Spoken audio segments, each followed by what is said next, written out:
my mic on for the Instagram audience.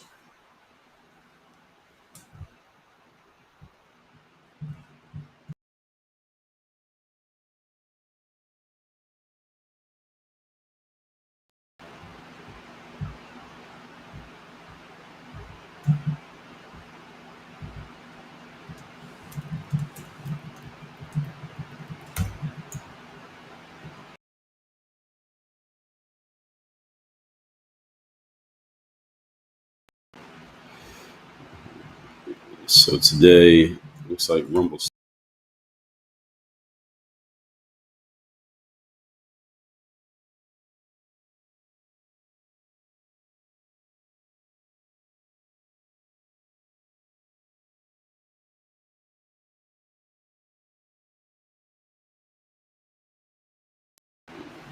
Let me check over X, see what we got.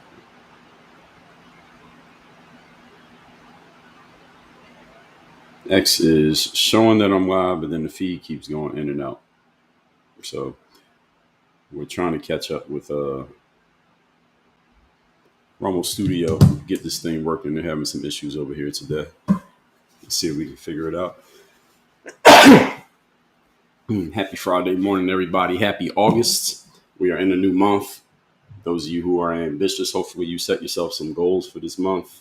Let me get my pinned comments in place on these other applications. Tell me your locations as y'all are checking in. Tell me your locations as y'all are checking in. Let me try one more time with Rumble Studio, see if we can get this. I'm trying to get a pinned comment up here, but Rumble Studio is giving me trouble.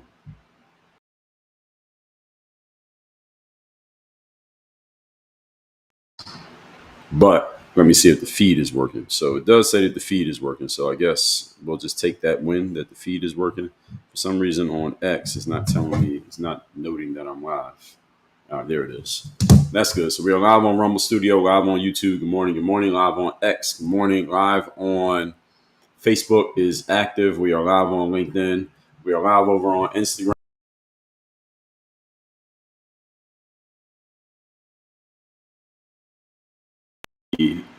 Problems here today. It keeps flashing in and out, and it keeps cutting off the feed, and then it comes back on. So I don't know why this is happening. Hopefully it chills out. If I don't try to pin anything else, maybe it'll chill out. We are live on TikTok. Good morning over there, everybody on TikTok. Today we are talking about Donald Trump's tariffs that people have been eerily quiet about over the last, 2 months? But we're going to talk about it here today. Let me see who is in the chat. Shout yourselves out your locations as y'all are coming in the chat.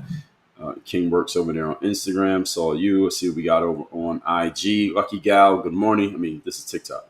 Good morning, Lucky Gal. Tell me your locations as y'all are checking in on the live. I'm looking at TikTok right now. Marky Man Sacramento is in the building. Shout out to Sacramento. Lucky Gal said, excuse me, I love your content. Thanks for retiring from basketball. You're amazing at this too. Thank you. I never consider myself retired. Retired sounds like somebody who's like 75, living on the beach, Joe Biden. But I get your point. Thank you, Lucky Gal. California is in the building. Nikki from Connecticut. Ron Johnson, Lima, Ohio. Angela, North Carolina. Gemini Gypsy, Fort Worth, Texas. Gemini Gypsy, congrats on the number 3 gifter badge early in the day. Let me see. Wook said they are not a win. I can explain why. Well, Wook, that would require you to actually do your own live stream. That's exactly what you should do. Kimmy checking in from Florida. Richard Ferry, also Florida. Maryland, Boca Raton. Shout out to Boca. Good morning, Michigan. From Michigan, Sherry, 1967. Mickey from Maumee, Ohio. Greenville, North Carolina. Patricia Rodriguez, good morning. April Finney from Florida. So a bunch of you are just saying Florida. It's okay to say your town or your city. I don't think anybody's going to try to hunt any of you down. But you can tell me a town. I like towns more than I like hearing states. Texas. Shout out to Texas. Elsa checking in. So we are talking about Donald Trump's tariff situation. So I can't get this pinned comment over on. Rumble Studio. Let me see if I can do it over here. I'm gonna check over on X directly. This Rumble Studio, for some reason, is having an issue with me pinning a comment here today. So stand by for a moment as I get this up. There it is. Let's go ahead and post that. And all right, so we'll have that up. So in July 2025, here's what's been happening in Detroit in the house. Dwayne Mitchell, I see you. Thank you, everybody, for liking the live. Let's get the likes up, folks. Let's get to 10K likes before I get done with the introduction. So in July 2025, which just ended yesterday, we are now officially in August. We got about 150 days left in this year, by the way. President Donald Trump proved that his bold moves that are often called reckless by his political opponents. Now, do they actually think his moves are reckless? I am skeptical. I don't think most people think that everything Donald Trump does is reckless. I think they want to think that, and they damn sure want to have the American population thinking that, so that people are always in this doom mode when it comes to anything Donald Trump says or does. So he has this idea, this is going to be terrible. He said this, that's crazy. Allegedly, Donald Trump's thinking about that, and people are always reacting to it. And it's so interesting to me. And I see people doing this. I saw Candace Owens doing it. I saw it in the thumbnail to her video. I didn't listen to this video yet, but I will listen to it. That people are talking like, people were saying that Donald Trump might possibly pardon Mrs. Maxwell, Ghislaine Maxwell. She testifies regarding the Epstein, quote unquote, files that we don't know if they exist or not. And Donald Trump is thinking about it. I haven't heard him say anything, but they say he's thinking about it. Then they said Diddy and his lawyers, P. Diddy, Puff Daddy Diddy, he and his lawyers are trying to go to Donald Trump, allegedly, and they're claiming, and the people are reporting this, according to a source, and this is the way these days when it comes to journalism that we can't trust. People can just say anything, and they just say, well, sources are saying this. And then they don't have to say who the source is. There may not even be a source, and they can just make something up, put it out there, and it becomes a story. They're saying that Diddy might possibly, Donald Trump is looking hard at possibly pardoning Diddy from his federal convictions and whatever his situation is. Based on what? Where is he allegedly thinking about doing this? The answer is we don't know. People who are enemies of Donald Trump, or those who just need people to click on their stories and pay attention to what they're saying or doing, they just make these things up out of nowhere. And even things that he actually does, people sensationalize and make it seem it's going to be the worst thing or the most terrible thing to ever happen in history, so that they can, again, create a story, because people are so emotionally engaged in reacting to anything that has Donald Trump's name in it that this works. This has worked for the last 10 years when it comes to media. I don't know what the media is going to do after Trump is gone in 2028, what they're going to do to actually keep an audience, because when he's gone, he's the gift that's kept on giving for the last 10 years, even when he wasn't president. But anyway, a lot of people said, you remember Mrs. former Vice President Harris, when she was running for president during her 107 days, she kept saying that Donald Trump's economic plan is going to be terrible. If he does this, it's going to wreck the economy. And there were 30 economists, experts who said Donald Trump's plan is terrible and Kamala Harris's plan is better. And then you had Mark Cuban out there who went all in, and he planted his flag on the Harris team, and he's still licking his wounds from that. And he said Donald Trump's plan is terrible. And Mark Cuban was going on with his economic expertise. I guess this is what he wanted to consider himself, an economic expert. And all these terrible things are going to happen if you elect Donald Trump. Then Donald Trump gets elected. Then he comes out with the tariffs. And I remember when he mentioned the tariffs, this was around, April or May of this year. He's mentioning the tariffs, and he does a press conference, and he's talking about all the things he's going to do. He had the big board with the chart and all these things he was going to do. And, of course, all his political enemies ran with it and said this is going to tank the economy, it's going to destroy companies. And there are companies who allegedly, according to what they've reported, they are in a worse situation now because of the tariffs, because they have to pay certain import fees, and because they can't maybe keep their staff, or they can't make money off the sales that they're making, et cetera, et cetera. There are, of course, people who are saying that these tariffs have been bad for them as a company. I talked about this a few months ago. I'll talk about it again today. I'll come back to that point as we get into the topic here today. And at the same time, these bold moves, people talk about this is going to be horrible. And people said, well, Kamala told y'all this is going to happen. And Mark Cuban told y'all this is going to happen. And we told y'all you shouldn't vote for Trump because he's going to destroy the country. Now he's destroying the country. And if you voted for Trump, then F you and you're terrible. And I hope you have a terrible day. And you see people saying this on X all the time. And again, it's just sensationalism around Donald Trump.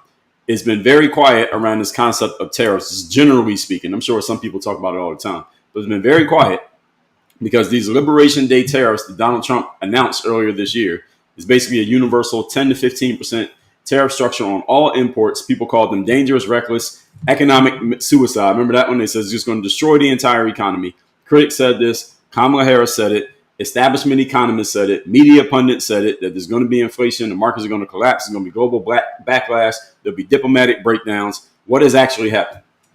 Let's talk about what's actually happened. Several things have actually happened. I can't cover every single thing because there are small details that we don't have time to get to. But Japan, the European Union, they came to the table in order to negotiate with President Donald Trump. This is the one thing about Trump. He will say things that he is hinting at, warning at, he might do. And is he actually going to do all of the things that he threatens? No. But he will put it out there, and it makes people move because they do believe that he will act on his threats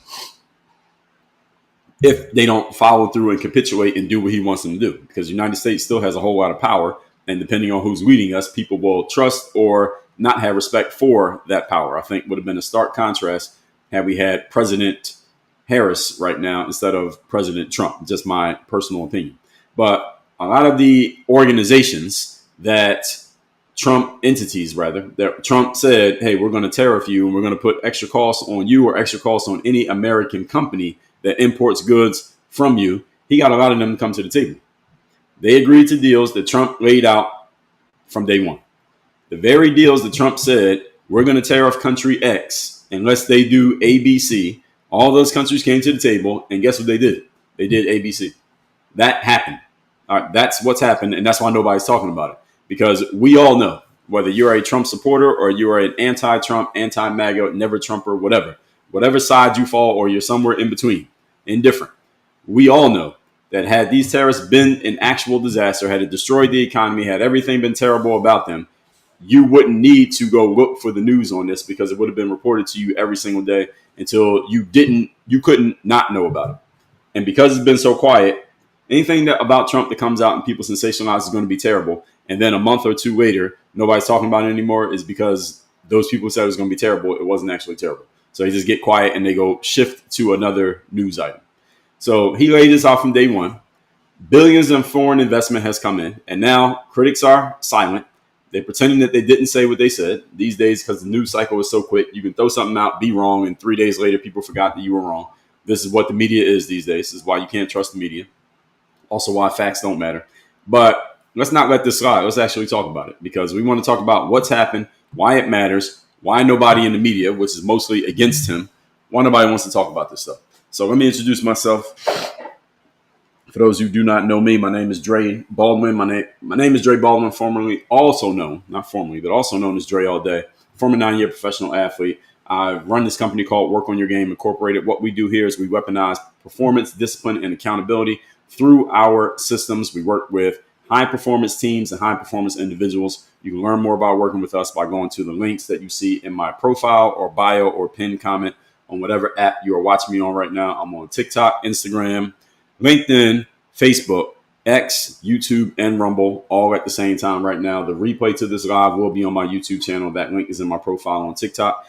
Also, make sure you follow me on another place, Facebook, or follow me on Instagram, because every once in a while, some shenanigans happen with these TikTok lives. And if the shenanigans happen, I will still be live on YouTube and Instagram. So make sure if you're watching on TikTok right now, make sure you follow on Instagram just in case there are ever any shenanigans now or in the future. So what I want you all to do while I'm talking, especially on TikTok, is tap the screen so we can get the likes up. Right now, we got 17K likes. I want to get to 100K likes every time we do these. I'm going to go about maybe 20 or so minutes on this content. Then we're going to open the floor up for conversation. It doesn't mean joining live, but actually I will read comments and respond to them starting around 8:45 a.m. Eastern. I do these live streams Monday through Friday, 8 a.m. Eastern, by the way. So Japan agreed to a 15% tariff ceiling, and they signed a deal for a $550 billion in investment package that gives United States farmers and automakers greater access to the market in Japan. Now, I'm not going to go into details about what exactly that means, but in other words, Japan has some markets that people in the United States, farmers and automakers, could benefit from. And the deal that Japan agreed to with the United States allows them to get that access. So he's basically helped these American companies with this. And I want you to understand that nobody's talking about this. You haven't heard anybody say anything about this. Nobody on the left who attacked him over the whole tariff conversation Nobody's talked about that. That's one thing that happened. Kamala Harris, on the other hand, she just put out a, what do we want to call it? I guess a press release and a little video on social media. Did y'all see this yesterday? That Kamala has a new book coming out. Obviously, the announcement Kamala made about her new book. Her new book is called 107 Days. And where is it? 107 Days. I saw the pre-sale. Yeah, I was looking for it on the Amazon app yesterday, and I couldn't find it. But then when I looked it up, I went to the link that she had posted. Maybe I need to do that. Kamala 107 Days book. She put out this little video. Here it is. So 107 Days by Kamala Harris. It's a bestseller in women in history already. She just announced this yesterday. So Kamala Harris is putting out this book. It's called 107 Days, and it's about her failed campaign to run for president of the United States in the summer into the fall of 2024. It's on pre-sale right now for $30. She's gonna sell plenty of books. Kamala's gonna get a nice. Well, she already got a nice check. Her advance check for this book, guaranteed, was in the 7 figures, and it's a 320-page book. I will probably eventually get around to reading it. I don't look forward to having to read it because Kamala Harris is not a good speaker, and in my experience, and I have read a lot of books, written a lot of books, talked to a lot of authors. Someone's not a good public speaker. They're usually not a good writer either. Because you can't speak, you can't write. So we'll see what this book is either going to be a hard read because she's not a good writer, or is not going to sound like her because somebody who is a good writer actually wrote the book. My opinion. Anyway, Kamala Harris, I brought her up for a reason. She said that Donald Trump's policy would trigger a trade war between the Asian side and the American side. That's exactly what did not happen. So what Kamala said was going to happen is the exact opposite of what actually happened. Now, again, who is calling Kamala Harris and asking her, hey, remember you said this and this is happening now. What do you got to say? Nothing. And here's something that I heard Thomas Sowell say. He said it probably years ago, but I saw the video maybe 3 years ago. He said one of the biggest challenges with the government in the United States of America is that when a politician comes out and they announce something or they say something or they push for some type of legislation and they end up being wrong, there is no situation. That's not the right word that I want to use. There is no infrastructure, for lack of a better term, to hold that politician accountable for being wrong. So they just go out and say stuff. People move and take action based on the thing that politician said. Then when a politician gets proven wrong, nobody says anything. People just move on as if it never even happened. You just memory hold the whole thing. This applies on all sides of the political aisle. This is another reason you can add to the list of why you should not trust the United States government or any politicians that work within. And you damn sure should not depend on them. Why? Because when they're wrong, there's no accountability. There's nothing that holds them accountable for being wrong. But you pay the price for them being wrong if you tend to listen to what they say. If you follow what they say and end up being dead wrong about what they said, you got to pay the price for following their advice, but they don't have to pay a price for giving you bad advice. There is no structure to hold politicians accountable other than elections. And with the system that we have today, it's always been this case, but it's even worse now. It's further exacerbated, is that by the time, the way the news cycle works, news items come and go so quickly that by the time it's time to vote and cast a vote, the next time is, let's just say, the fall of 2026, you're not going to remember most of the things these politicians were wrong about. You're only going to remember what they're telling you right there in the moment. And they understand that, and that's the hustle. And I'm not knocking their hustle. All right, this is a job. You want to be a politician, be a politician. This is the game you're signing up for. However, at the same time, as an everyday citizen, those of you who are not involved in politics, you need to be very careful about trusting politicians. For one of the reasons is this structural reason that I just gave you. They face no accountability when they're wrong about anything that they said, but you got to live with them being wrong.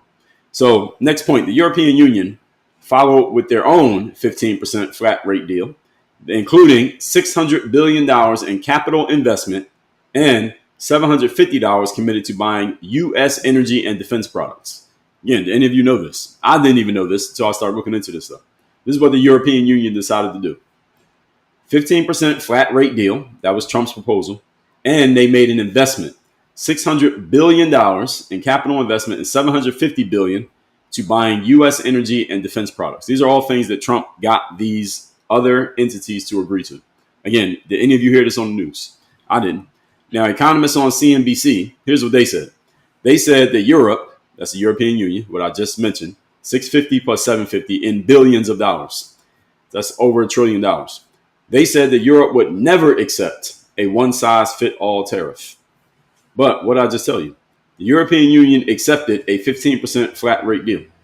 CNBC said this wouldn't happen. The economists, remember Kamala Harris, 37 economists or 55 economists, the top rated economists in America, all said that my deal or my plan for the economy is better than Trump's plan for the economy. Let me address that while I'm talking about it. When a politician comes out in an election, especially the president, and they say, my plan is going to be this, that, and the third. And then the other one comes out and they say, my plan is going to be this other thing. Don't believe either one of them. Because just because someone says something's their plan doesn't mean they're going to actually do it. How many times have you seen a politician say that when I get in office, I'm going to do A, B, C, and then they got in the office and they didn't do it? So Kamala Harris and her paid supporters on social media they all coordinated to put their messages out. The message consistency about Kamala Harris. They came out, I remember during the election cycle, this was probably September, October of 2024.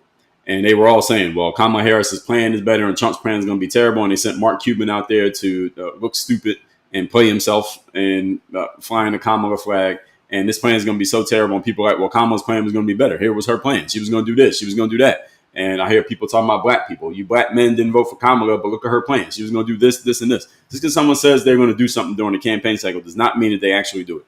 As the saying goes, actions speak louder than words. One of the main questions that Kamala fumbled during her campaign was, what would you do or what makes you starkly different from Joe Biden? Because some people, many American citizens, are unhappy with the way things are going right now. You two are the incumbents. You're part of this administration. Since you're going to replace Joe Biden, what is different about you from Joe Biden? Kamala Harris continually fumbled that question. She fumbled it so many times. That was one of the main reasons why she lost. There are several main reasons, but this is one of them. Is that they said, what's different about you from Joe Biden?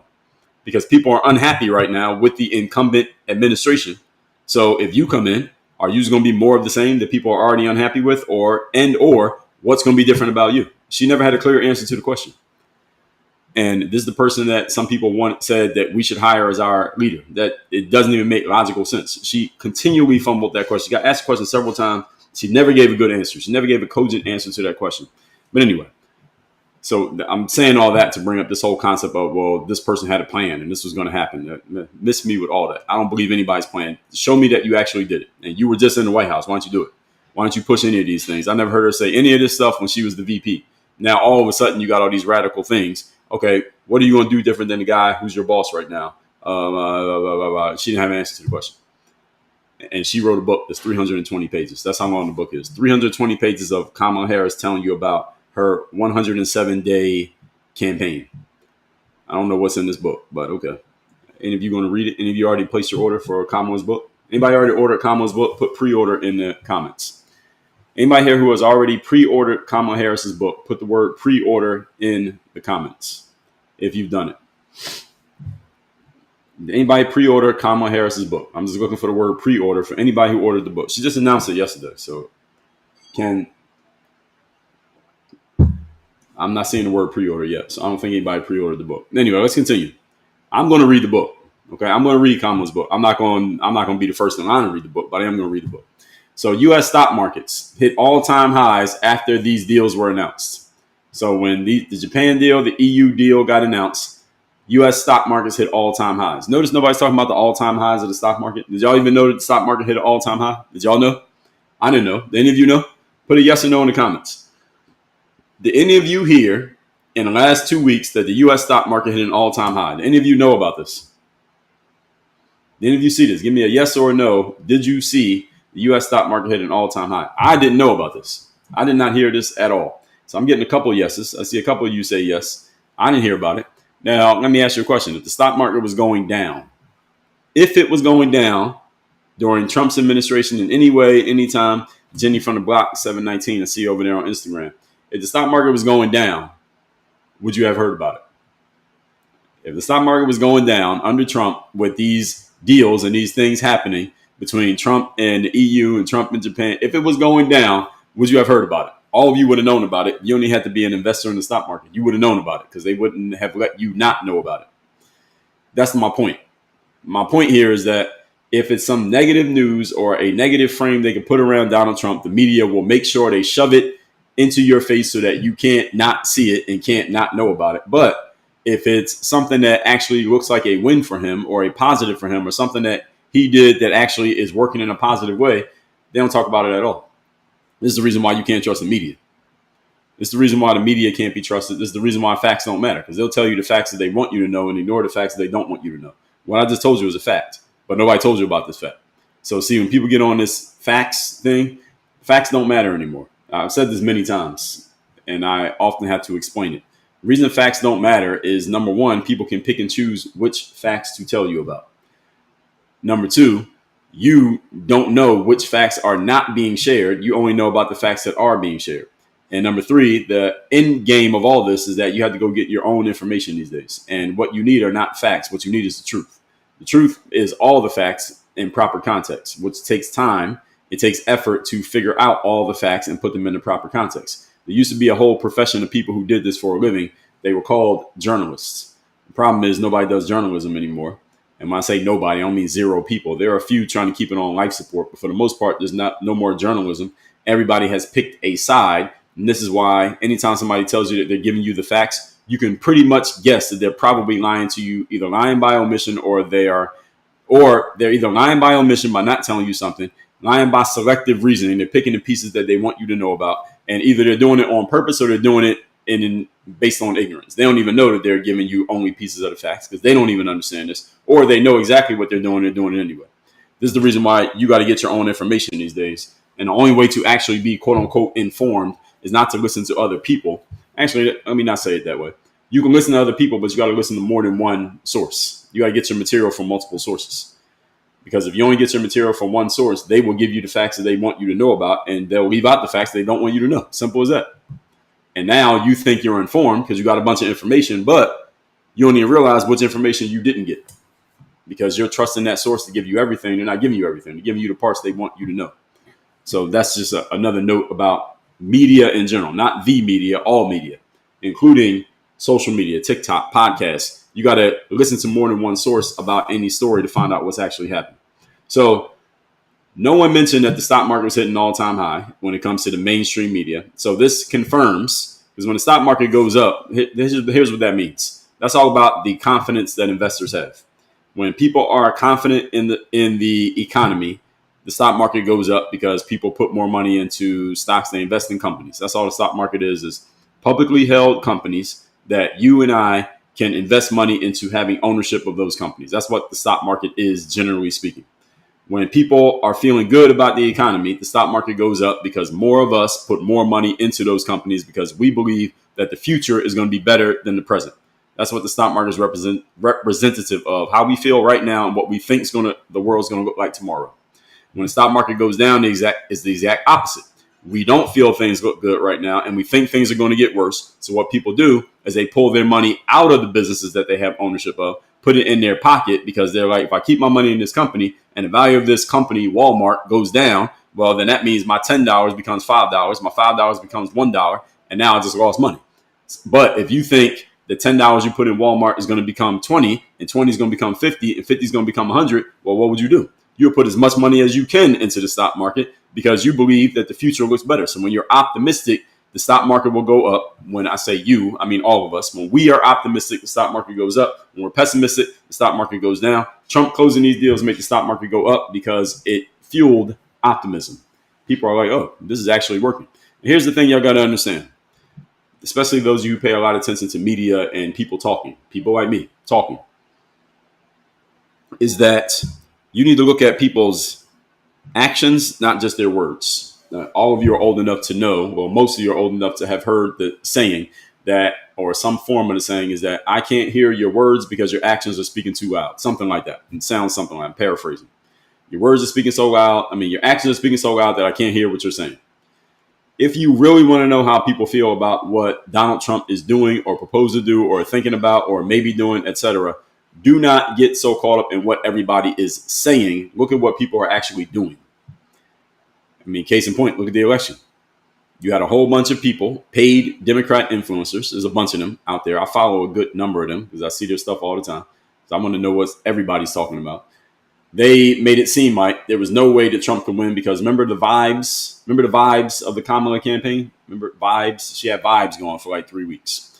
And then it was, oh my God, we haven't seen momentum like this. We haven't seen energy like this. Look at how many people are at the Kamala rally and look at how many people were at the Trump rally. And then during the debate, the first thing Kamala said during the debate was, look at my rallies and look at Trump's rallies. People leave his rallies. And Trump stupidly took that bait and started arguing about rallies, was then arguing about crowd size. And Obama tried to use it against him too when they bought Obama off the bench and dusted the cobwebs off him, tried to get him to help Kamala win. All of it failed. The point being is that you shouldn't get so excited about what people are saying. Look what people actually did. We saw what happened on election night, right? All you had to watch was the swing states. What was the score of the swing states? Last I checked, it was a shutout, 7-0. Despite all her vibes, despite the crowd sizes, despite the energy behind her campaign, despite all of those things, you got to look at what people actually did. The tangible outcome was that none of that stuff meant anything. So these media outlets telling you that, well, everything's going to be worse and the economy is going to tank and Trump's going to destroy the economy. Look at the stock market. The stock market is not a reflection of what the media says. The stock market is a reflection of how people actually feel and what they actually do as a result of how they feel. The stock market going up, people feel optimistic about what Trump's doing, regardless of what you hear people saying. That's the part that you got to pay attention to. So I'm just recalibrating all you to remind you that, yes, you can listen to what people say. We all talk. Words are a dime a dozen, as they say. At the same time, you need to watch what people do. That's the real indicator of what people believe, not what they say. So media outlets said there was going to be global economic chaos. All of you remember that. Everybody heard about that. If the tariffs went through, it was going to be terrible, right? Yet, look at what actually has happened. The media literally told you the exact opposite of what actually happened. They predicted one thing, and we got the exact opposite of that. That's the reality of the situation. You want to talk about facts? There's a fact for you right there. Now, Trump's Liberation Day tariffs, it gave him leverage over trade partners. And I explained this all to you back then, several months ago when this happened, that the thing about Donald Trump as a negotiator, first of all, he is a negotiator. That's his thing, is doing deals. If you never read any of Trump's books, you should, especially if you're listening to me right now. Obviously, you have some interest in the guy. He's the president of the country. He has the biggest job in the country. You should read the books of these individuals so you understand what they're really about. Don't just listen to the sound bites or follow them on social media and see their little highlight reels. I'm talking about the presidents and the people who run for president. Almost every single one of them has written a book or multiple books. You should read their books so that you can find out what they're really about and who they actually are, because in their books, they will tell you who they are and what they're really about. Barack Obama has books. If you voted in that election, you should read those books. John McCain, I'm sure, had a book. I don't know if he did, but he probably did. Who was after that? There was Obama, then it was, who was the other guy the second time around? Mitt Romney. I'm sure Mitt Romney has written a book or multiple books. Then you had Hillary Clinton. You had Donald Trump. Trump had books out way before he got involved in politics. You had Joe Biden. Then you got Kamala Harris. All these people have written books. They tell you exactly what they're about. I bring that up to say this. Donald Trump tells you what he's about in his books. I believe it was in The Art of the Deal he talked about this, his most famous book. And he says in the book, I like to make deals. That's who I am. I'm a deal maker. He likes to negotiate and make deals. That's what is fun for him. Why does that matter? Because he likes to negotiate and he will use whatever he can to do negotiations. His Liberation Day tariff announcement that he did in America gave him leverage over these other countries because they believed him when he said, if y'all don't do this by this date, I'm going to do this. And they believed him. If they didn't believe him, then the threat wouldn't matter. Threats matter when they know you'll follow through. And those threats worked because he got all those countries to sit down and have talks with him about, hey, how do we resolve this amicably? Because they see he's not playing. And this worked. Even if you're not a fan of Trump, all right, this worked. Critics said that the smaller nations would unite. Let's say smaller countries that don't have the power of the United States, therefore they can't go against the country by themselves, that they would unite against Trump's plan and just go against anything that Trump was saying. Well, let's look at what actually happened. That's what they said would happen. What actually happened is they rushed to negotiate before they got hit by the tariffs. That's what actually happened. No countries united and said, we're going to go against Donald Trump. Now, a few of them, you may have remembered when he announced the tariffs, there was a few countries and a few leaders of countries who came out with these defiant statements. Even Mexico wasn't one of the countries involved in this whole situation. But you remember Trump was saying things about Mexico and their president, quote unquote, whatever.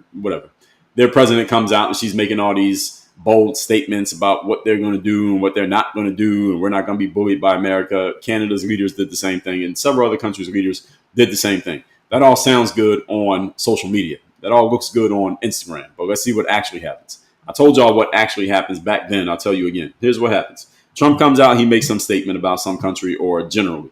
People from the leaders of a certain country come out and they say, we're not going to be bullied and we're going to do this and Trump's not going to bully us and we believe in ourselves. And they say all the things that get people all excited. And the only reason people get excited because they're going against Trump, not because of what they actually said. Nobody actually believes him. And then as soon as they get done sending that post, as soon as it posts to social media, 3 minutes later, you know what they're doing? They're calling their assistant and saying, get Donald Trump on the phone. They get Trump on the phone and say, hey, President Trump, how can we make this work so we can avoid the tariff and we can avoid the thing that you just threatened you're going to do to us? In other words, they play tough on the internet and then they got Donald Trump on the phone privately. Publicly, they play tough. Then privately, they get on the phone with Donald Trump and say, how can we work this out? How can we make this work? All right, how can we stay on good terms with you all? Because they know he's not playing. That's what actually happens. And some of you get excited by what people do on the internet. They call that winning the press conference. A lot of people try to win the press conference against Donald Trump, and he doesn't try to win press conferences. So it's a good tactic to get people excited when they don't understand what's really happening. But I'm telling y'all what really happens. Winning the press conference is not Trump's deal. His deal is actually winning the deal, the actual deal. How do we get an actual deal done? So tariff revenue brought in $64 billion in 90 days. Again, any of you hear about this? Any of you know that happened? In 90 days, the revenue from the tariffs brought in $64 billion without needing to raise income taxes, without needing to cut domestic spending. Now, yes, some of that tariff money is coming from countries in the United States of America, but I talked about that as well. I don't want to go into too much detail because it could be a long explanation. But Donald Trump is telling the companies in the United States of America, if you want to do business with country ABC, it's going to cost you more money. You might want to change who you do business with. And getting other countries to understand, hey, some adjustments need to be made by the companies in America who are importing and the countries that they're importing from. And he is forcing their hands. That's what he's doing. He's forcing their hands to do things the way he wants them done. Now, Democrats said that tariffs would only hurt the middle class, but data shows that the revenue's up, as I already said, inflation is pretty stable, and that American producers are gaining an advantage. Now, it depends on what you want to call an advantage, but this is what has, depending on what you want to look at, that's happened. Again, they brought in $64 billion in 90 days in revenue. Now, inflation is held steady. Last I checked, 2.7%, despite warnings that Trump's policy would drive prices up across the board. Had prices going up in some areas? Yes. Had prices going down in some places? Yes. Had prices stay steady in some places? Yes. So anecdotally, you can find places where prices have gone up on damn near anything. Prices will always go up in life because the value of the dollar continues to go down. There's nothing Donald Trump can do about that as long as we are dealing with this fiat, not real paper money. The prices of things going up. Let me say this again for the slow people in the back who didn't hear me. The prices of things going up is not a reflection of the president necessarily. The prices of things going up will always occur as long as America is on this system of using fiat paper money that is not backed by anything real. Our money is not backed by anything. It used to be backed by gold. It was called the gold standard. That meant for every dollar in circulation, we need to have an equal amount of gold. Not like one gold brick for every dollar, but basically every dollar we put out there, there had to be some gold somewhere that backed up that dollar. That's the reason that the dollar actually meant something. We got off the gold standard and we basically turned our money into, our money is monopoly money. There's nothing real about it. Only thing that makes our money real in the United States of America, the only reason you value that $20 in your wallet is because each of us as a citizen, we have faith in the government and we believe that they will actually honor the value of a $20 bill. If we lose that faith and we no longer believe that a dollar actually means a dollar, we will have complete anarchy and chaos in the United States of America. There are a lot of people who are heavily invested in making sure that never occurs. The Federal Reserve prints money, literally prints money. They put money out into circulation. And every time they put more money into circulation, if you just think about it, the money that you have already, when they put more money into circulation, the value of your dollar goes down because now there are more dollars out there. See, if there were only a few dollars and you had one of them, your dollar would be very valuable. Scarcity makes the value of things increase. But when you put a whole bunch of dollars out there and there's a plethora of dollars, the value of your dollar is lower because I don't need your dollar because I can go get a dollar over there, over there, over there, over there. But if the only place I can get a dollar is from you, then you have a whole lot of power with that dollar because there's not so many of them. So every time the Fed prints more money and puts more money into circulation, the value of your dollar goes down. Now, what does that have to do with business? If I run a company and let's say I sell eggs, people are always talking about the price of eggs. So let's say I'm selling eggs for $8 for a dozen eggs. That's how much I sell them for. I can make a profit. I can pay my staff. I can run a healthy business selling eggs for $8 a dozen. But the Fed keeps putting more money into circulation. They keep printing money, printing money, printing money. That is affecting my business. Why? Because I run my business on money the same way you run your life on money, which means when I collect $8 for a dozen eggs, I can take that $8. It's enough to pay my team, it's enough to pay me, it's enough for us to take home a profit and for us to run our operations. But if the value of that $8 is lessened because there are more dollars in circulation, now my same $8, I can't pay my staff with $8. I can't take home a profit. I can't run my operations with $8. Now I got to get more dollars in order to do the same things I was already doing. So just to stay afloat, again, I'm not trying to get greedy here. I just want to keep my business afloat and keep it running smoothly like it was 3 days ago because the Fed put, and I'm being very simple in this explanation, let's say a year ago, because the Fed keeps putting more money into circulation, my dollar can't do the same thing it used to do. So I got to get more dollars to do the same thing. So in order to get more dollars as a business owner, guess what I got to do? What I have to do to get more dollars? I got to raise the prices on you. This is how it works. So since I got to do more with dollars that have less power, I got to get more dollars, which means instead of charging you $8 for eggs, now I'm going to charge you 10. Instead of charging 10, I'm going to charge 15. Instead of 15, I'm going to start charging 20. Now the prices are just going to keep going up. And year by year, decade by decade, generation by generation, the prices of things will continue to go up because one main reason is because we had this money that's not real. It's not based on anything. That's why the Fed can just print money. They didn't have to go mine for gold in order to print more money. See, back in the day, if we want to put more money in circulation, we had to actually go get more gold. Nowadays, we just do it. All right, push a button. More money? All right, more money. You need how much? All right, you got money. I'm not saying they do it that cavalierly, but that's pretty much the situation. So the cost of things going up is not a reflection of the president. I'm saying all that to make sure y'all get that point. The president is not the one making costs go up. All of the way we live make costs go up, which means, is there an end in sight to this? Not without some type of, maybe with cryptocurrencies, possibly, but also not without some type of anarchy and some level of chaos. Definitely chaos. Maybe not anarchy, but chaos. So what my suggestion is to all of you, if you're trying to figure out what do I do about this, you got to make more money. You got to make more dollars. It's really that simple. You have to bring more dollars in so that you can do the same thing that you used to be able to do with less dollars. Now you need more dollars to do the same thing. That's life. That's the cost of things going up, cost of living going up. So the Biden administration and legacy economists claim that tariffs will spike inflation, but that has proven them to be 100% incorrect, wrong. I don't even like using the word Biden administration. Who's running that administration? We don't even know. Let's say Kamala Harris. I mean, she's the one who ran for president, right? 107 days. They proved to be 100% wrong. Who's holding them accountable? Isn't that a word everybody likes to use? Accountable. Let's hold them accountable. Now, if you're an everyday person, everyday citizen, you don't have the capabilities to hold anybody accountable other than yourself and maybe your family members or maybe some people who work for you at work.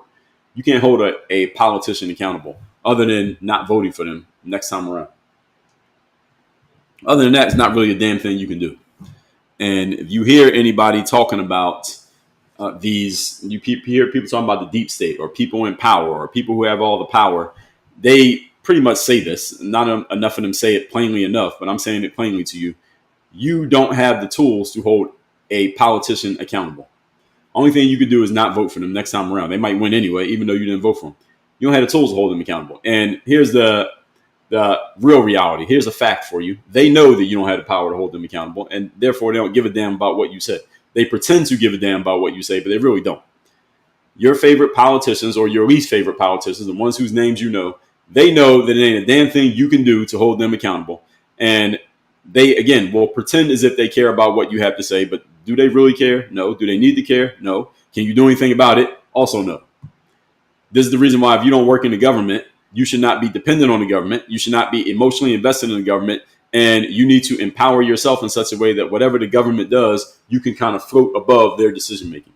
That's the position you want to put yourself in. That's everyone who's listening to this, regardless of what you do for a living. So Trump said America was going to lead trade negotiations again. They were no longer going to chase after deals. And now every major economy is responding to Donald Trump. Did this happen? Yes, it did. Did Donald Trump say it was going to happen? Yes, he did. Is it happening? Yes, it is. Nobody's talking about it. Why did none of y'all hear about this? Let me ask a question. If the economy had tanked, would everybody be telling you that Kamala Harris predicted this?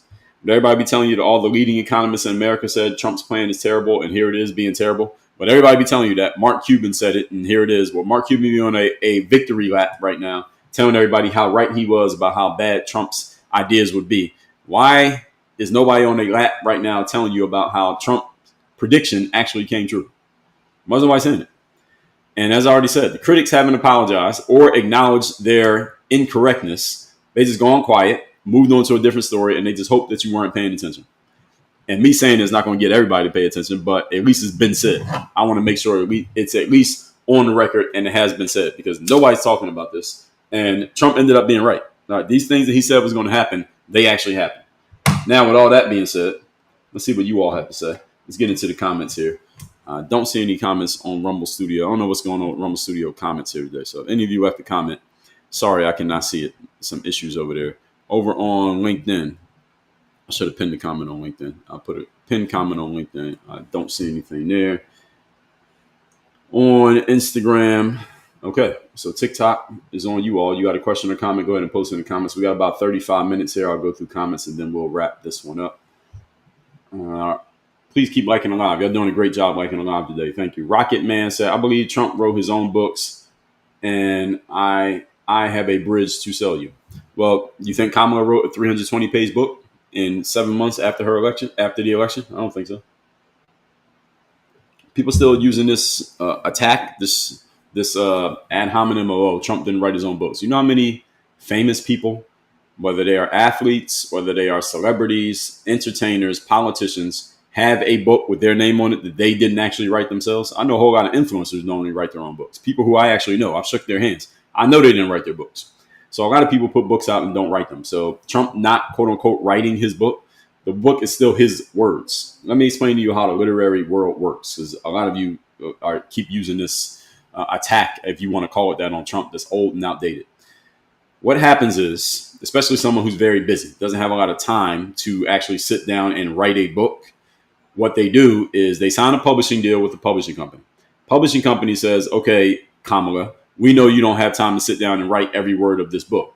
Here's what we're going to do. We are going to pair you with a writer, a professional writer.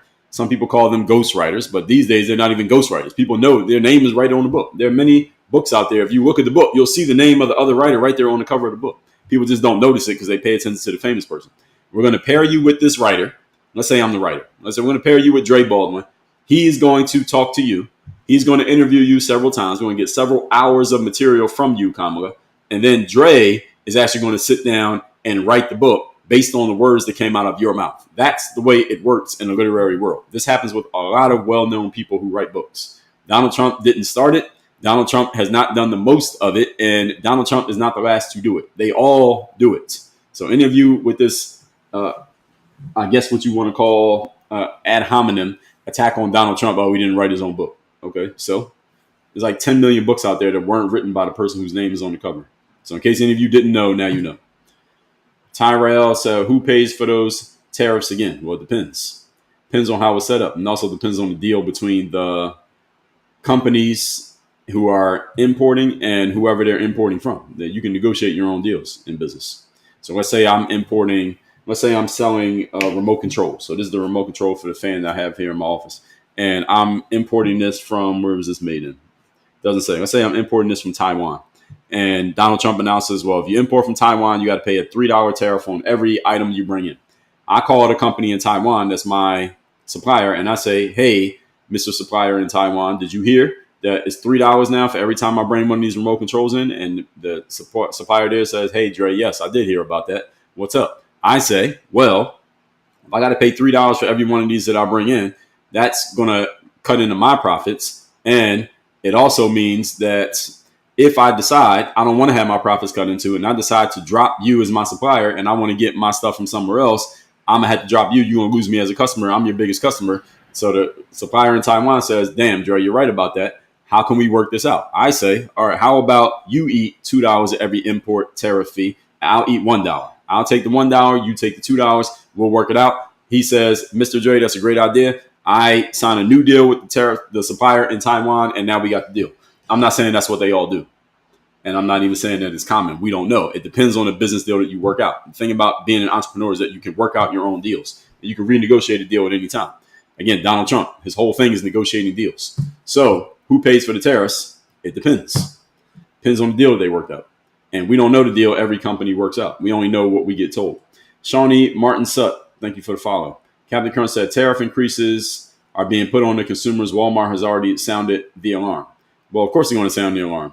Understand something. You got to understand how politics works and how the media works and how public relations works. If I'm Walmart and my whole brand is based around everyday low prices, but now I'm raising my prices, well, of course, people are going to question that. Like, hey, Walmart, I thought y'all were everyday low prices, but the prices seem to be going up, not down. Because Walmart's whole thing is we always make prices lower, lower, lower. The reason Walmart can make prices lower, by the way, since somebody brought up Walmart, let's talk about this. Do y'all know why Walmart can make prices low? Please go on YouTube and look up, I believe it was PBS who did the documentary. Just look up a documentary on Walmart and how they actually do business. I'm not talking about selling stuff to you, the consumer. Look at how Walmart actually does business with the suppliers who actually provide the stuff that they sell. If you find out how Walmart actually does business, let me keep it real simple for you. They strangle their suppliers. That's how Walmart is able to lower your prices. So the reason why Walmart can sell you a pair of socks for 69 cents instead of $6 is because they go to the supplier who actually makes those socks, and they say to the supplier, we are your biggest distributor. In other words, you sell more of your socks through Walmart than you sell anywhere else. Therefore, instead of us paying you $5 for every pair of socks we want to sell, we want to pay you only $4. Then the next year they say we want to pay you only $3. Next year we only want to pay you $2. Next year we only want to pay you $1. And they keep doing it until they squeeze all the profits out of that distributor. And then when the distributor can no longer run their business, know what Walmart does? They go to the distributor and say, looks like you all are struggling. How about we just buy your business? And then Walmart buys the business, and now Walmart owns it. And they basically squeeze their own suppliers. I'm not saying they do that to everybody. This is the way Walmart does business. And what does that matter? Why does that matter? That matters because the distributor that Walmart is buying from, that's an American company. And guess who owns it? An American person, a citizen, a voter. Guess who they have? Staff. Guess who those staff are? American people, your neighbors, your uncles, your cousins, your aunts. So when Walmart sounds the alarm, quote unquote, and they say, well, we got to raise our prices because Donald Trump. Well, one of the reasons that their prices were so low in the beginning is because they've been screwing American distributors they've been buying from years. This has been known about Walmart for decades. This is not news, what I'm saying right now. So when Walmart comes out and says, hey, we got to raise our prices because of Donald Trump. Well, first of all, ask yourself how they get such low prices in the first place. Why didn't Amazon just copy them? Why don't everybody just sell for the same price that Walmart sells for? I mean, why not just have everybody sell low prices? Why is Walmart able to do it and nobody else can do it? Does any of you ever ask yourself that question? Why can Walmart sell socks for $2, but everybody else got to sell their socks for $6? Why is that? Have you ever asked yourself, how is that possible? Is Walmart just so smart that nobody else can figure it out? I don't think so. Please read up on Walmart and how they actually do business. So anyway, people said that Walmart is sounding the alarm. Yeah, that's rich from Walmart to sound the alarm. People who don't understand how they actually work may be fooled by that. Let's see. Please don't spam my comments, folks. Don't leave the same comment more than like 2 times. If you leave it twice, I saw it. And if I didn't read it, then there's a reason I didn't read it. Because usually it's just not a useful comment. DCX says, has anyone noticed he is not answering the question? What question am I not answering? I go through content, then I answer questions. So if you were expecting me to answer in real time, you just had an incorrect expectation. Me, person on here says me, you got to give yourself an actual name if you want me to acknowledge that you said it, but I'll read your comment. You said, MAGA is so gullible. Americans are paying more. The money raised was paid by Americans. I already debunked that is not necessarily true. It depends on the business deal that each company has made. And just because the company raises its prices, not because of Trump's deals. The company raises prices simply because here's another reason why companies raise their prices. Their staff says, you know what, $12 an hour is not enough anymore. I need a quote unquote living wage. It got to be at least $17 an hour. And if the company capitulates and says, okay, we got 10 employees, they don't want $12 an hour anymore. We got to raise all of their wages from $12 to $17 an hour. That's $5 per hour times 10 people. That's another $50 per hour. We got them working $10 a day. That's another $500 a day. They work 5 days a week. That's another $2,500 a week. That's another $10,000 every month. That's another $100,000 every year. Where are we going to get this $100,000 from? I guess we got to raise our prices. So understand, just because the company raises their prices, not because of Donald Trump necessarily, and because they lower them is not necessarily because of Donald Trump. These issues are multivariate issues. The problem with people who don't know how to think critically is that they always want to attach an outcome to one thing. Usually outcomes have to do with several factors, some of them that happened long ago, some of them that you don't even know about that are leading to an outcome, but people want to attach it to one thing because it gives you a simple thing to respond to or react to. That's not the case. So that addresses that question. Dickey says Ford lost money last quarter. So companies lose money all the time. Tyrell said, isn't Canada and Mexico going around the USA? What does that mean? Going around them to do anything? To do what, brother? I'm asking. Adol Castro, I already answered this question. Who's paying for the tariffs? That question has already been answered. So please rewind in the live if y'all didn't hear my answer. I already explained it. Tyrell said, our biggest trading partners are going around us. Okay. If that's the way you want to frame it, I mean, there's so many different ways you could frame the whole conversation. The economy is so big, and there are so many different companies, so many different entities, and so many different business deals that are happening. So let's say Mexico and Canada have 300 different trade situations they have within the United States, and they take 10 of them and they start doing something different, and they take 200 of them and they keep doing the same, and they take another 90 and they renegotiate the deal. Well, which frame do you want to use? You can use any one of those frames to tell any story you want to tell. One of them looks good, one of them looks bad, one of them looks neutral. Whichever one you want to use, you can pick and choose the quote unquote facts to tell whatever story you want to tell. Again, this is what I mean by multivariate problems. People take multivariate issues, they pick one variable or the one variable that they know about, and they make the whole story about the one variable without telling you that there are several other variables that they either don't know about or that they have intentionally ignored in order to frame the story a certain way. Critical thinkers understand this. Most people are not critical thinkers. And when you take a subject like Donald Trump, which gets most people emotional, emotion bypasses the logical centers of the brain. Critical thinking goes out the window. Most people can't talk or think critically with anything involving Donald Trump because they're too emotional on the subject, either positively or negatively. So hopefully I'm helping some of you understand this. Some of you don't want to understand it, but okay. Bede says, you're telling half-truths. A few countries made deals. The vast majority did not make deals. Well, I didn't say I was telling the truth. I said I'm giving you the realities of the situation, which is pointing out mainstream media made it seem like it was going to be a terrible thing. It has not been a terrible thing. That's the main idea of this live. Now, can I tell every single deal of every single country in the world? There are hundreds of them. So no, I don't have the time for that. I would not go into so much detail in doing that. And so what you're saying is that a few countries made deals. The vast majority did not make deals. I don't know what you mean by the vast majority. You had to actually put a number on that. But directionally, I understand what you're getting at. What does that do to discredit anything that I said over the last hour? That's my question to you. Captain Crunch said, honest doesn't work in government and it shows. Well, yes, I agree with that. That's correct. Narissa Lynn, thanks for the follow. Heck said, TDS is so bad, people can't be happy for our success. Well, their success. We're all Americans. I think most of you are.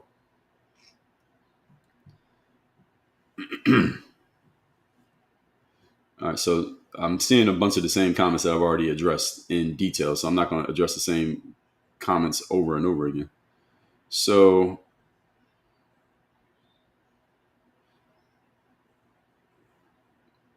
the ghostwriter of the Art of the Deal famously denied Trump's actual deal abilities as incompetent. Derided Trump's actual deal abilities as incompetent. Okay, the ghostwriter of the Art of the Deal, or whoever that person was, right? Let's see if we can. Let's find out their name.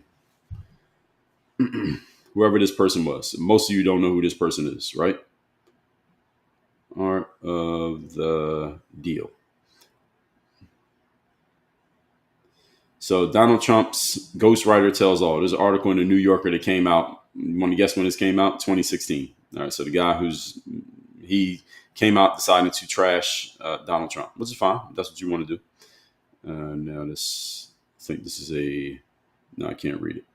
So let's see if we can find this. His name is Tony something. What's this guy's name? Ghostwriter says, writing the Art of the Deal is the greatest regret of his life. That's what this guy says, the ghostwriter. His name is Tony Schwartz. Okay, let me ask you a question. So someone left a comment and said, Gandalf Johnson said, the ghostwriter Art of the Deal derided Trump's deal abilities and said Trump is incompetent in making deals. Now, I'll just read you one sentence from an article CBS News published in 2019. This guy's done plenty of interviews over the last 10 years, this guy, Tony Schwartz. It was a bestseller, and he said writing that book was the biggest regret of his life, and he wishes the book wasn't even in print. The book came out in 1987. Tony says, I knew this was a bad guy when I did the book. Trump is not only willing to lie, but he doesn't get bothered by it, doesn't feel guilty about it, and isn't preoccupied by it. There's an emptiness inside Trump. There's an absence of a soul. There's an absence of a heart. Now, let's pause right there without reading anything else from what Mr. Tony Schwartz said. Let me ask you a question. How many of you believe Tony Schwartz probably is, I would guess to say, he leans left politically, and he had something to gain by trashing Donald Trump during a time period when everybody was trashing Donald Trump? How many of you think that's true? Put yes or no in the comments. If you think Tony Schwartz had something to gain, he had an ulterior motive in trashing Donald Trump. The book came out in 1987, ladies and gentlemen. 2016, he's doing interviews trashing Donald Trump. What is that? Almost 30 years later, he decides. 30 years later, he had a come to Jesus moment, and he figured out that Donald Trump was a bad guy. But 30 years ago, he took that check, didn't he? He probably gets some royalties on that book because he helped write it, doesn't he? Did he say anything about giving back the money? Why didn't he say anything for 30 years? 30 years, he said nothing. But all of a sudden, Donald Trump gets into politics, and all of a sudden, writing a book was a bad idea for Tony Schwartz. It sounds amazing. Cool story, bro. And now they're saying that he derided Trump's actual deal abilities as incompetent. Well, guess what great deal Donald Trump made? He said he got Tony Schwartz signed to write his book. So, Tony, if Trump's such a bad deal maker, why'd you do a deal with him? I mean, you did the deal. He didn't say he did a bad deal. He said, I regret writing the book, but you kept the money, didn't you, Tony? And by the way, we had to Google Tony's name. You ain't had to Google Donald Trump's name. If I say Donald Trump, do you got to Google him to figure out who's that? Who's Donald Trump? Nobody has to Google. If I said Tony Schwartz, most of you had to Google. Who's that? Who's Tony Schwartz? So if Donald Trump is so bad at making deals, why do all you know who he is? But nobody knows the ghostwriter. Even you, Gandalf, you said the ghostwriter. All right, you probably didn't know the guy's name until I said it. So if he's so bad at making deals, how did he win the presidency twice? That is the biggest job you can get in the United States of America. He won the nomination to run for the job 3 times. He won it 2 times. How is he bad at making deals? It sounds like a good deal maker to me. Anyway, let's see. Cole said, let's talk about $200 million ballroom. What is that referring to? Josie says, so many Americans getting laid off this year. Well, Josie, people get laid off every day. It didn't just start this year. Trivial Man said, automakers are eating the cost of the tariffs this quarter. GM, $1 billion, $500 million. Kia. Well, I don't care if Kia eats cost of the tariffs. Kia can go out of business for all I care. Not a fan of Kia. But GM losing money. Well, here's the thing about companies announcing that they're losing money, especially public companies. When companies announce that they're losing money, you always have to consider, what is their angle for telling you this? Are they telling you the actual truth?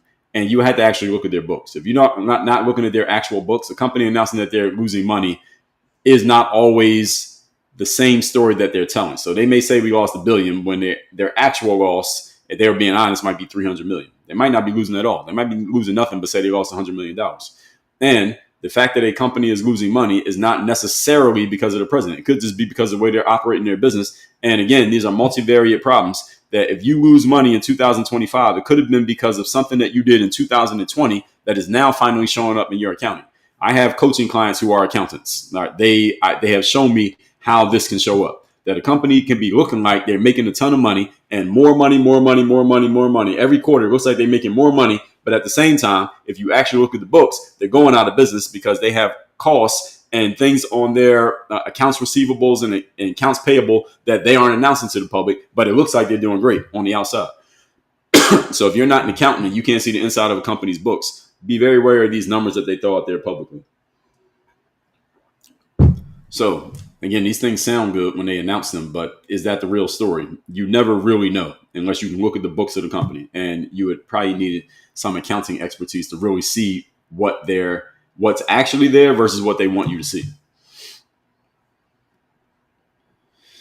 Captain Crunch said companies aren't going to eat the price. Well, it depends.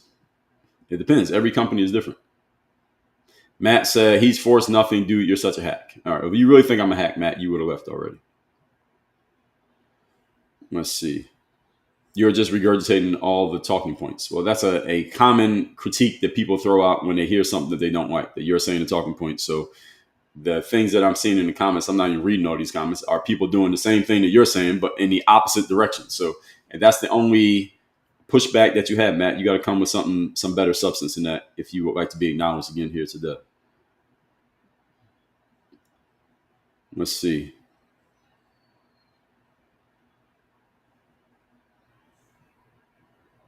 Captain Crunch said, "Ain't nobody slow, and you belittling people ain't going to gain anything." Okay, well, if you're not slow, then I wasn't talking to you. Why are you responding to it? As they say, hit dogs holler. And I didn't belittle anybody. I don't even know who, most of you, I don't even know your real names. I'm not belittling you. I'm belittling the concepts. And when I say something that some of you may take personally, first of all, it's a reflected the softness of this society. When I say something to an audience of hundreds of people and somebody takes it personally, oh, you're belittling people. Was I talking specifically to you? Do I know your name? But if I saw you in the street, would I even know who you are? No. So you taking that personally is a reflection of your mental and emotional softness. So there's some belittling for you right there. Unwritten Love says, so Trump isn't going to lower prices. Well, first of all, no president can lower prices. The concept of a president lowering prices is a misnomer. It's not a real thing. The United States government and the economy in America is so big that every outcome is a result of several different inputs. So cause and effect. Every effect is a result of several causes, never one specific thing that makes something happen a certain way. That's not a thing. Remember when we had the virus in 2020 and a whole bunch of small businesses went out of business, like restaurants and event places and anything that involves direct human contact? A lot of those businesses went out of business. And a lot of those people would say, and probably still say to this day, well, the virus caused my company to go out of business. That's not true. The virus did not make that company go out of business. All the virus did, and the same thing with people who passed away when they had the virus. Either they passed away with the virus or, as some say, passed away from the virus. Understand the virus did not cause those outcomes. The virus did not make somebody pass away. The virus didn't kill your grandma, and the virus did not kill your business. What the virus did was take your issues that already existed, and all it did was shorten the timeline of those outcomes occurring. That's all the virus did. So if you have 5 years left to live because of the way that you've been living or from old age or whatever your situation with your comorbidities, and then you got the virus, your 5 years just became 1 year. All it did was speed up the situation. If you're in a business and the way your business is run, you're on your way to being out of business 10 years from now based on the way you're running your business, whether you know about it or not. The virus, all it did was take that 10 years and reduce it down to 1 year. That's all that happened. The virus didn't do that. You did that. The way you were operating your business and the way you were living did that. All the virus did was push fast forward on an outcome that was already inevitable. That's what happens whenever you face crisis in life. When you face any, it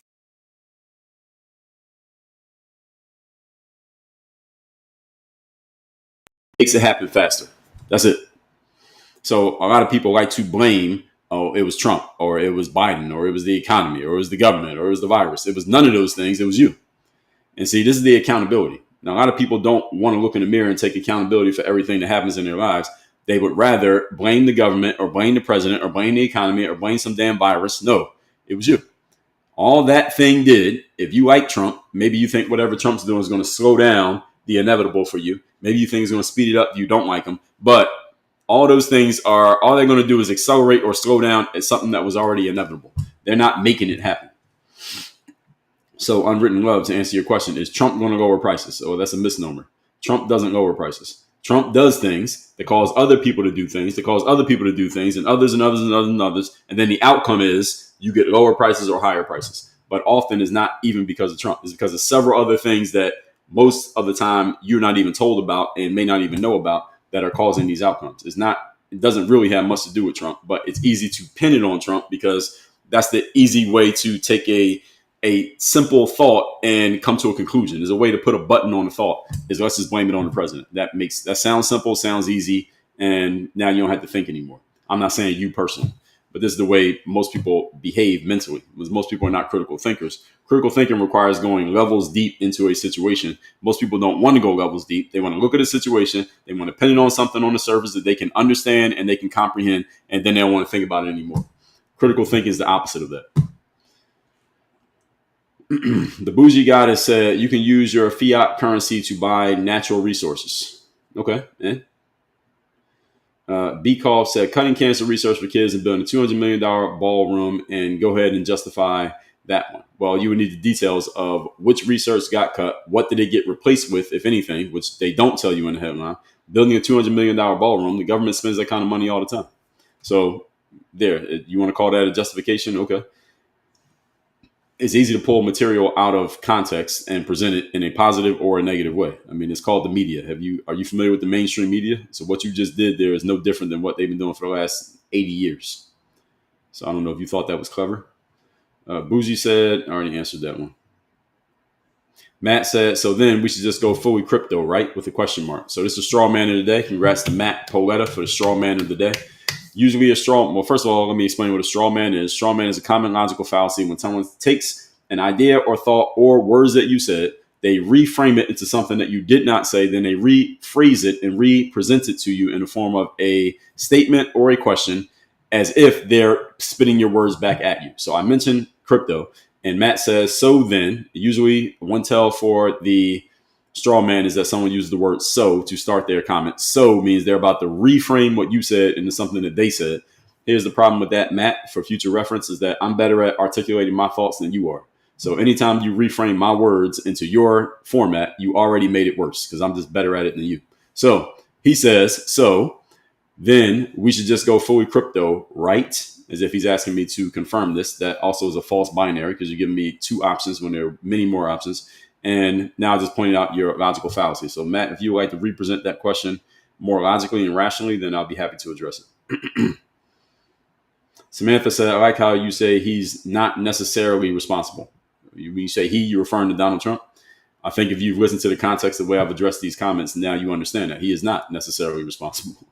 Most of these things, the president will take credit when things look good and they get blamed when things look bad. That's the penalty of being in leadership. The reality is, the president is not really causing any of these things. The president may be part of the cause, but the main cause is usually not the president at all. Again, since most people don't like to think critically and go deep into things, putting it on the president gives people an easy conclusion to the situation. The actual situation is a whole lot bigger than just that, but that will require thinking, and most people don't want to do that. Tyrell, you are spamming my comments. So no more warnings about spamming my comments, y'all. If y'all spam my comments, you're going to get blocked. Gandalf said, this is the most approximate knowledge and over trust in your own knowledge. I don't understand what you're saying there. B said, you're dodging the logic of how tariffs work. No, I'm not. I've done probably 3 or 4 lives just like this one on tariffs in the past. So Beej, if you haven't seen those, you should go and listen to the previous ones. They're in my YouTube channel. I've explained tariffs in detail in the past. That's not what today's topic is. Topic is more about how the mainstream media is not pointing out that many of the things they said were going to be terrible actually became good. Unwritten Love say, you're saying a whole bunch of nothing. Okay, if you actually believe that, why would you leave a comment? You would just leave and go listen to something else. Dalgo say, great job explaining. Thank you.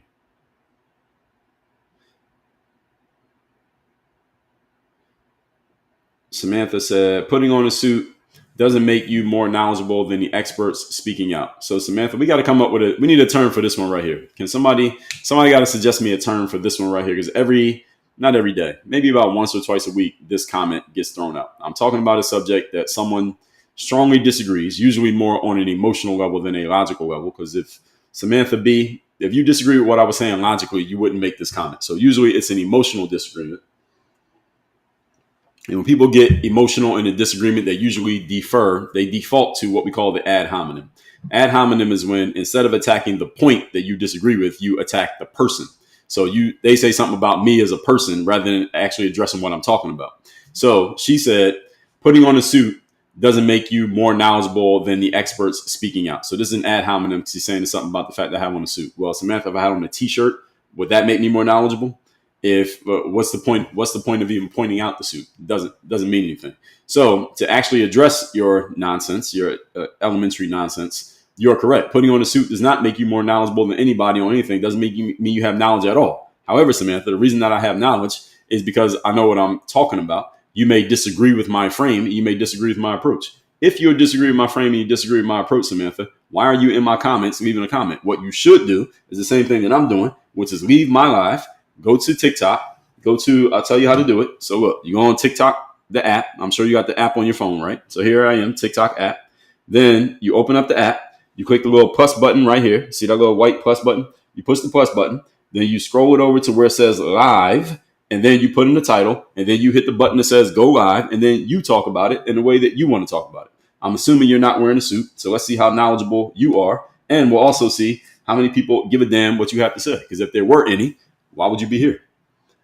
No disrespect, but that's my blanket answer to anyone who uses the putting on a suit doesn't make you knowledgeable. You're right. Putting on a suit does not make me knowledgeable.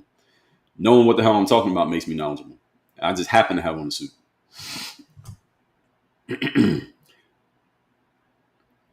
Gandalf said, this is a misrepresenting of fiat.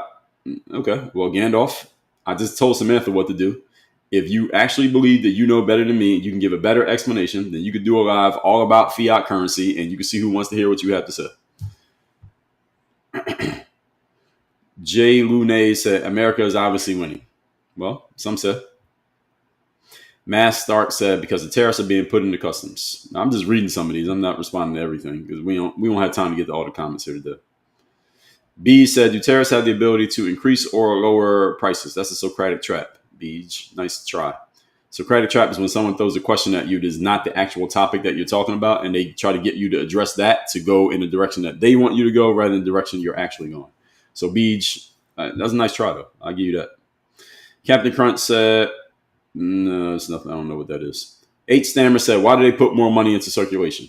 Well, you had to talk to the Fed to find out why they do that. Unwritten Love said, so prices aren't going to come down like Trump promised. You're calling him a liar. So this is Straw Man of the Day number 2 by Unwritten Love. We got to come up with titles for the other awards. Straw Man of the Day, we got, this one is pretty set in stone because we get so many of them.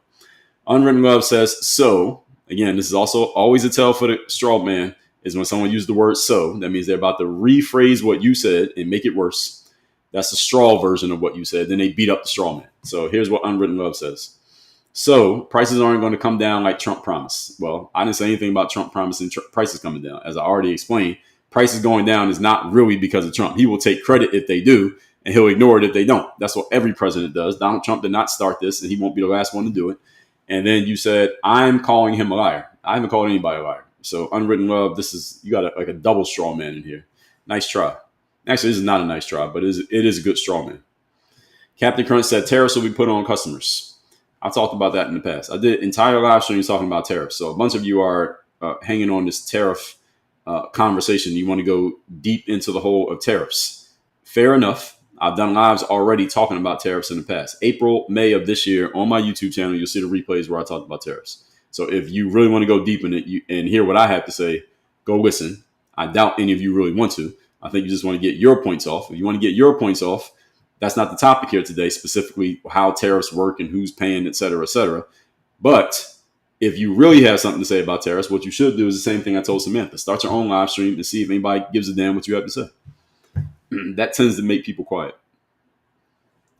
All right, Tyrell, I already told you, stop spamming my comments. You blitzed the same comment like 20 times, so now you got to get blocked. All right, so where were we in the comments here? I lost my spot. No, we got a lot of comments here. I'm not going to get all these. G. Hardison says, so what happened with the no tax on overtime and tips law? Was it just a hoax? Somebody answer that question. What happened with that? So this is a Socratic trap, what you're asking here, because that is not the topic. So a bunch of you are asking questions that are not the actual topic. This happens anytime I talk about Donald Trump, as people start throwing out all different things that have nothing to do with the actual subject, because they're looking for a gotcha or something negative that they can confirm or verify, or something they want to say negative about Donald Trump. Well, okay, pick your poison. What's negative thing you want to say about him? There's a million things you can choose, but that's not the topic. So Samantha said he makes deals that benefit him and his mates, not the typical American. Oh, Samantha, this is a good. I'm glad you said this. This is a nonsense point, but I'm glad you said it anyway, because a lot of people believe this nonsense point that Donald Trump just does stuff to help his friends out, help his rich friends, his billionaire friends. Kamala Harris said this on the campaign trail like 50 times. Here's the thing all of you need to understand. Does Donald Trump make deals that benefit him? Probably, because he's a human being. All of you make deals that benefit you. So everyone who's listening to this, you do things that benefit you. Okay, so people say that, oh, he does things to benefit him, as if that there's something crazy about that. Every single one of you does things to benefit yourself. And if you don't do things to benefit yourself, please be acknowledged. Everybody does things to benefit themselves. And you say, oh, well, he's the president. He's supposed to do things to benefit others. Okay. And he benefits his mates. Do all of you do things to benefit your friends? When you have an advantageous opportunity, do you do things to benefit your friends? I think most of you do that. And you benefit your family. All right. Everybody does that. Now, you say not the typical American. Here's the part that I want to address, not the typical American part. I already explained this, but I'll say it again. If you are an American citizen listening to this right now, and you are depending on the government / president / Congress / whatever to do things to benefit you, you are in a precarious position that you should not be in. You don't want to be depending on the government to do anything for you, positive or negative. The government has two roles. Okay, listen very carefully. Two roles. Number one, protect and defend your God-given rights. The government does not give you rights. They protect and defend your rights. Number two, otherwise, stay the hell out of your way. That's it. Those are the only two things the government is here for. Any of you expecting the government to do something for you, i.e. benefit you, as Samantha frames here, you are put yourself in a bad position based on foolish reasoning and illogic that you think the government is here to do something for you. That's not what the government is here for. Even though people in the government will frame it as if that's why they're here, that is not what they're here for. So any of you who bought that what do they call it? That bill of goods, they sold you that hill of beans that the government is here to do something for you, and you bought it. Get your money back. So Samantha, hopefully that addresses your question. Jahi said Ford and GM's profits were slashed. Well, according to who? Ford and GM. And they are incentivized to tell you what they want to tell you. He said Procter & Gamble's raising their prices. Everybody's raising their prices. So is Walmart. Rocket said, don't you want to defund PBS? I did a whole live stream talking about the defunding of PBS and what was the other organization? I can't remember the other one. But I did a whole live talking about that, and we broke it down in detail, Rocket Man. So go watch it. It's on my YouTube channel. Links in my profile. Drizzy said, what about the elderly who can't work and are affected by the price increase they were unable to save? Well, you want to hear the inconvenient truth, Drizzy, or D-Rizzy, whatever his name is? The inconvenient truth is, number one, what about them? What does that have to do with me? And the government is, I generally am an absolutist when it comes to this. The government is not responsible for you. If you are in a position where you need the government to be responsible for you, you messed up somewhere along the way. That's my position on this. Not everybody agrees with that, and that's fine. I don't need you to agree, but that's where I stand on it. You said, what about the elderly? They can't work, and they're affected by the price increase. They were unable to save. What do you mean they were unable to save? Drizzy, your last piece here is incorrect. No one is unable to save. Some people just don't do it. Now, if you're elderly, let's say somebody's 80 years old, and they haven't been able to work since they were 65, and you started working when you were 20. So you have 45 years to save. What do you mean unable? Where'd you get that word from? Rocket said, I thought conservatives hated public broadcasting. What are you talking about? What does that have to do with the topic? So JC Allen said just about everybody. I don't know what you're responding to, but okay. I love LA said most of the companies that Walmart buys from are in the C country. I didn't say that they weren't. I said this is what Walmart does to their suppliers and their distributors. They squeeze them. That's a reality. They do squeeze them. I didn't say I didn't say that Walmart doesn't buy from companies outside the USA, but they do squeeze their distributors. It's a real thing. And people saying, well, the majority of goods damn near everywhere is made in China. That ain't news. That does not change the fact that Walmart squeezes their distributors. So why are people throwing out where Walmart makes their goods as if they don't squeeze their distributors? They do. Firing Line said Walmart does that to their employees too. Yes, they do. That's the reason why Walmart has low prices.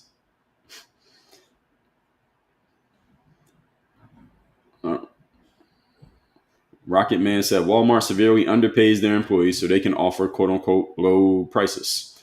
I don't know about severely, but Walmart cuts costs every way they can cut costs. This is known. This has been reported on for decades. I love said false. Walmart is not paying their employees more. Did I say that? I don't think I did. Christy said, love this content, how you're explaining how some of this works. Appreciate it. So every other content, somebody says this is great, somebody says it's terrible. That's the great thing about the internet. AJN said, the problem with our prices is corporate greed, not tariffs. Well, I've talked about that too. AJN, I've done a whole lot of talking about this greed thing. And I might talk about it again because they said Elon Musk's net worth went over $400 billion. So I might talk about that maybe next week. Trevelman said, U.S. added 73,000 jobs in July. And that's another stat that the government can throw out there to make things look good or bad. And they're incentivized to make it look good. But it depends on what kind of jobs we're talking. Are they jobs that existed, then went away, and then they brought them back, and then they're saying they're added a job, or did they just restore a job? It's a lot of things that the media throws out there, not the media, but people and entities throw out there to get people thinking one way. But if you don't look levels deep under the information that is given to you on the surface, you could easily be fooled. So the number you gave, if that's what they said, that's what they said. But we had to look into the details of what exactly are we talking about here.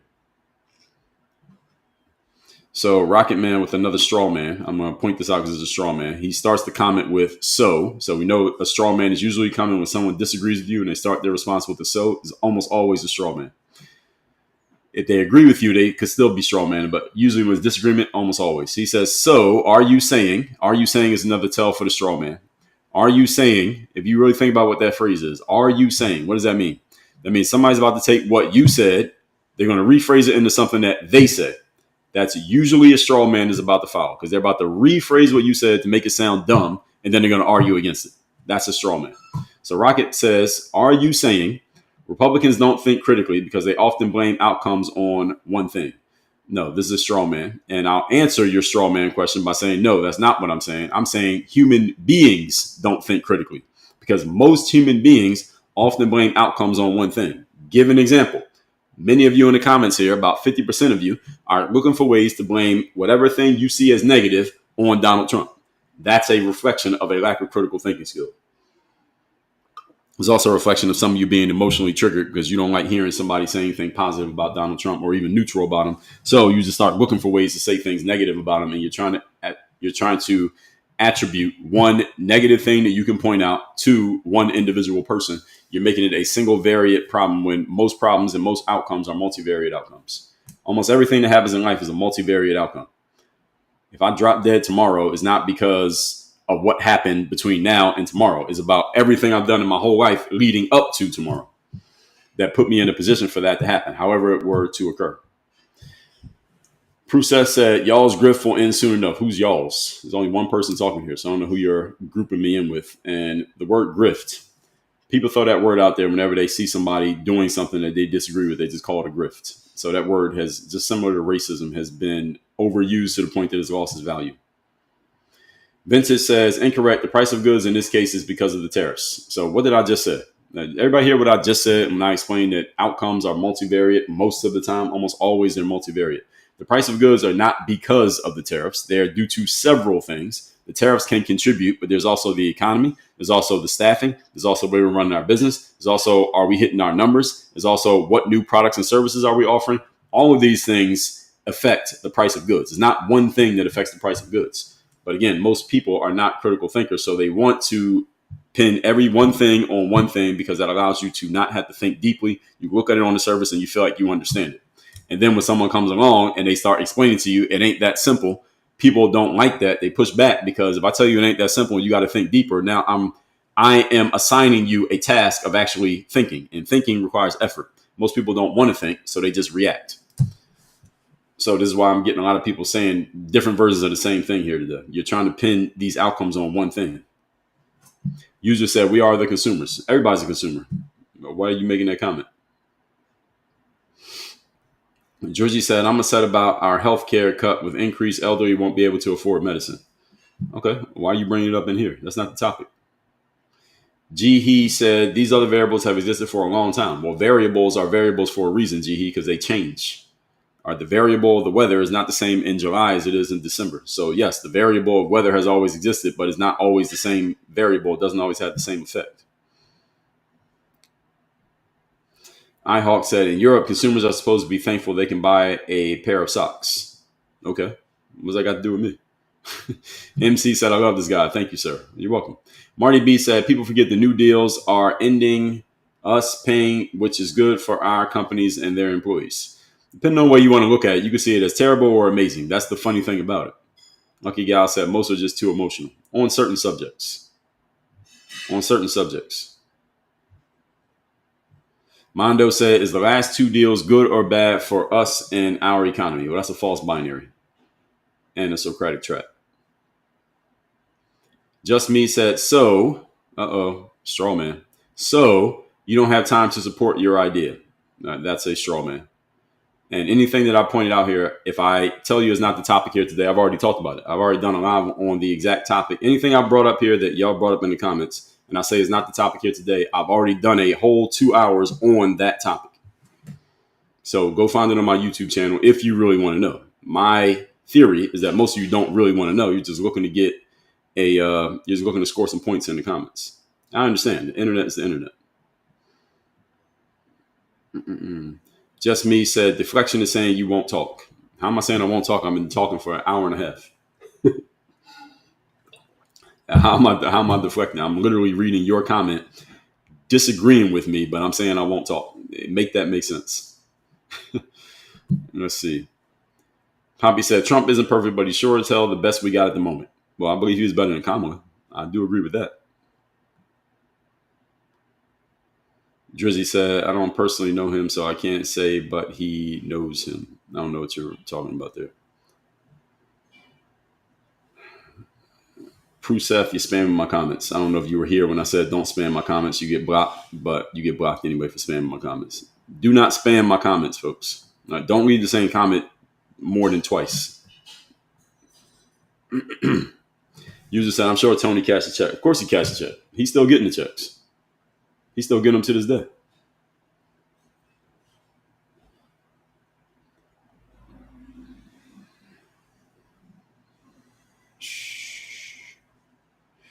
Rocket Man, you keep throwing out so many straw mans. I can't keep pointing them out. So I'm ignoring your straw man comments. You left so many of them that it becomes tiring to keep pointing out straw mans. But you got to come with some substance, please. Let's see. People are talking about $200 million for a ballroom. Yes, okay. And the government spends money like this every day, folks.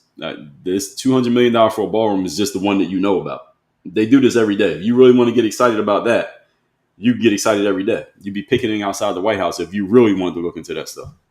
This is not new. They do it all the time. Michael Reber said, great job, man. Always on point, looking sharp in the tie as well. Thank you. Gina said, Trump was on that list. It would have been released the election. Wake up, liberals. Yeah, of course it would have. Everybody knows that. Travel Man said, apply the same logic to profits. Drizzy said, why would they lie about losing money? For they will lose investors. Well, that's the political game. The political game is there's no one answer that solves all problems. Everything you do, there's a cost. It's also known as opportunity cost. Everything you do has a trade-off. So if we say we lost money, then investors may get nervous. If we say we made money, that may bring in money, but it's actually not the truth. And if we say we stayed the same, then people get mad about that. No matter what you do, there's a cost of it. There's no perfect outcome. So that's why they might say it. They're deciding which of these struggles do we want to buy into? Because one of them we got to deal with. As soon as you start creating any level of success, there's a trade-off, a cost of that success. This applies to businesses the same way it applies to people.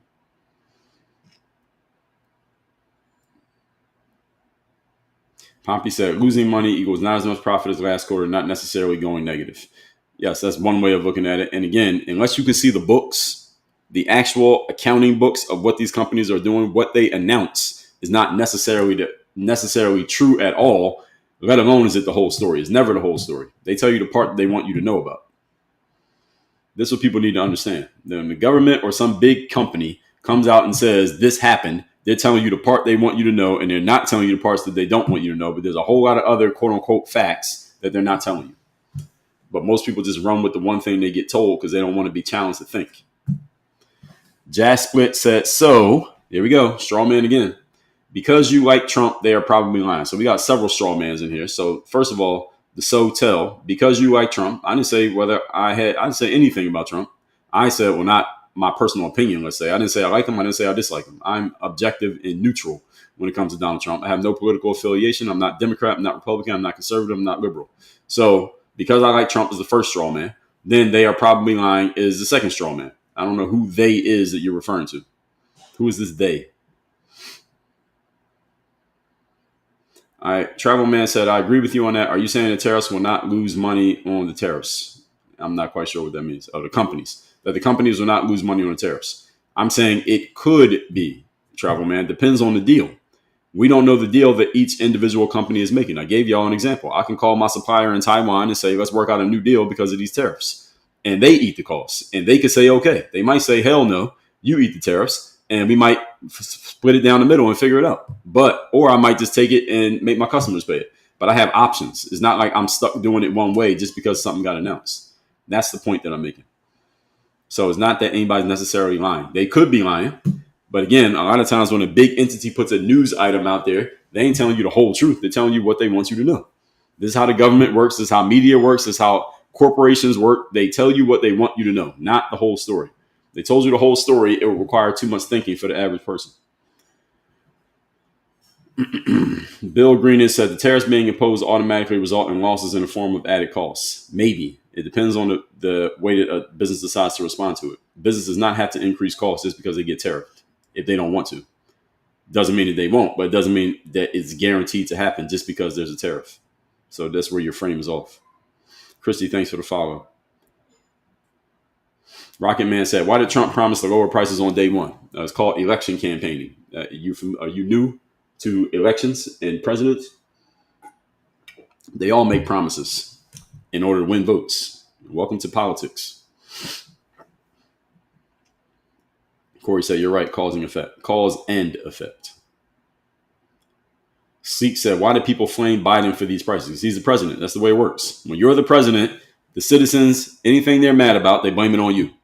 And when you're not the president and you're trying to beat the incumbent president, all you do is take all the things that the citizenry is mad about now, and you blame it on the current president, and you use that for leverage to beat him and win the election.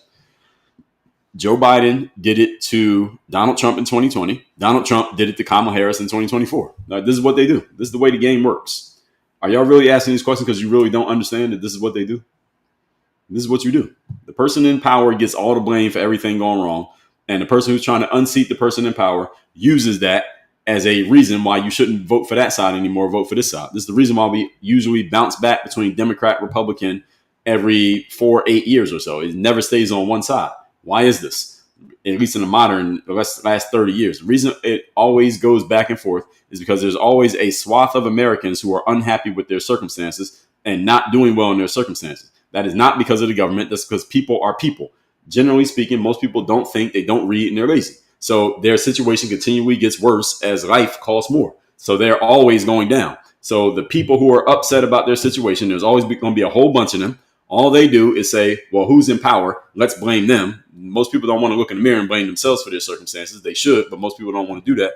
They look for someone to blame. Who do they blame? Okay, who's the biggest figure in the country? The president. Let's blame the president. Who's the president? The president's a Democrat. Okay, the next election, we're going to vote for the Republican because we don't like what the Democrats are doing. If the president is a Republican, I'm not doing well. Okay, we're going to vote for the Democrats because the Republicans are not doing well. Or what actually happens, because people don't usually change their voting allegiance that easily, what actually happens is the person who is running against the incumbent, all they do is find out what the majority of people are upset about, the average person is upset about, then they leverage that and hammer it during their campaign in order to win and unseat the person who's in and say, well, we need change. We got to do something different because things aren't going good.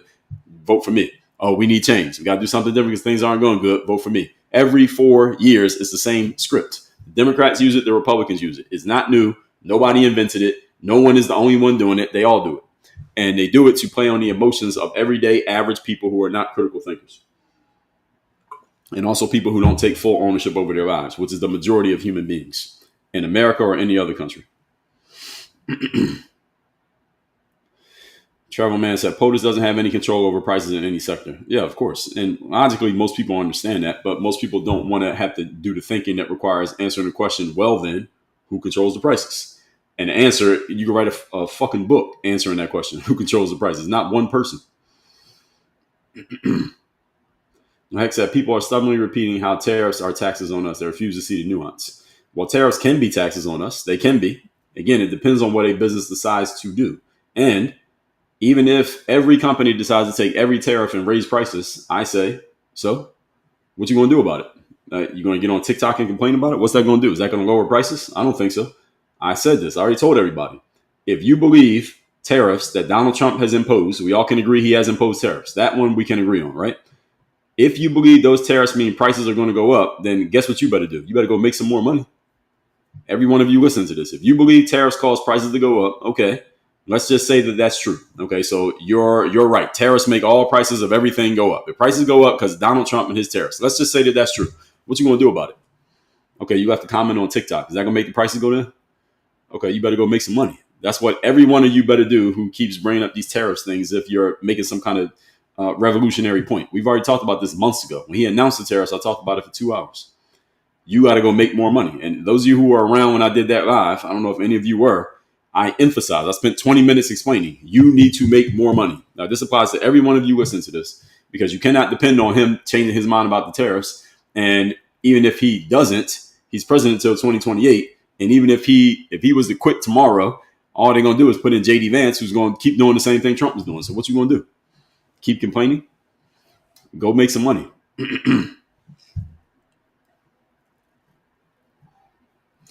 Poppy said, so in other words, killed them, LOL, everyone's going to die regardless. I don't know what you're referring to. You think you're talking about the COVID example I gave?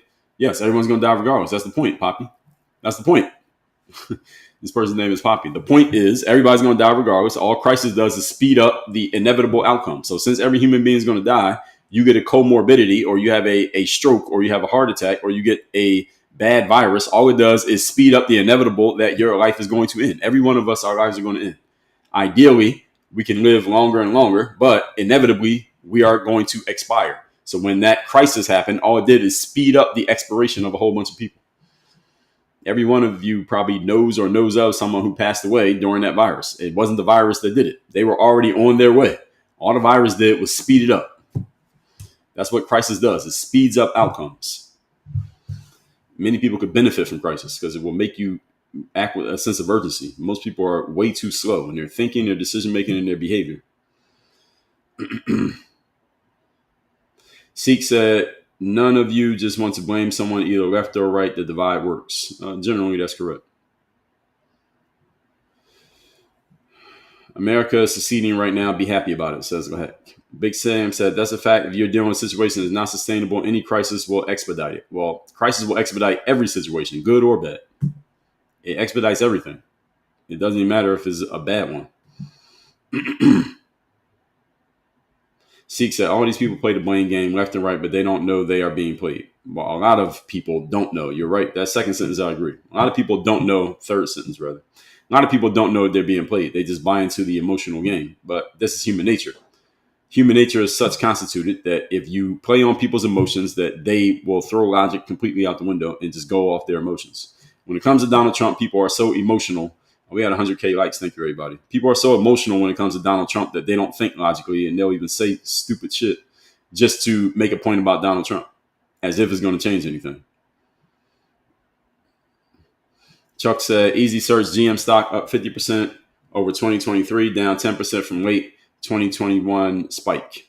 Okay, what does that have to do with anything? Shelby, thank you for the follow. Mr. DJM said, well, Trump lied then because that's what he ran on. No, what Donald Trump ran on, if you want to say he ran on one thing, it wasn't prices. He ran on the immigration. Donald Trump's main thing since 2016 has been immigration. That's his number one. Now, he had more than one item on his campaign. But if we had to say the number one priority item on Donald Trump's campaign was not prices. His number one item was immigration. Prices was up there. It's probably in the top 5, but it wasn't number one. Renee, thank you for the gift. B said, that is ignorance. Trump had a job and he failed. Okay, well, you can say that if you want. If that makes you feel good. Big Sam said, most situations are multifaceted and have many breaking points. Every situation is multifaceted. Damn near every situation, there's more than one thing contributing to the outcome. Again, most people don't want to think deeply enough to consider what else has caused this issue. Authentic Real said, did not Trump say heat lower prices? Pathetic. Yeah, he said it. Again, welcome to elections. Again, is any of you new to this? Do y'all remember Bill Clinton? You remember George W. Bush? You remember Barack Obama? You remember Hillary Clinton? You remember Biden? You remember Kamala? Then they all make promises. And the ones I just mentioned who won, did they do every single thing they said they were going to do? Of course not. That's what they do. You make promises to get in the White House, and then you do what you actually do what you want to do, not what you promised. And this quote unquote holding them accountable, what exactly are you going to do? You can't do anything to hold them accountable. Once they won, it's over. They do whatever they want. And if you're upset about it, tough shit. Vote next election. Donald Trump can't be voted for again. He ain't running again. So if you don't like what he's doing, or you think he said he would lower prices and he didn't lower prices, okay. All right, get on TikTok and complain about it. What is that going to do to change the situation? You still got to buy those eggs. What you going to do? You better go make some money. You're making comments about Donald Trump. You better off going taking that same energy and going making yourself some money so you can pay for eggs and you can pay your bills.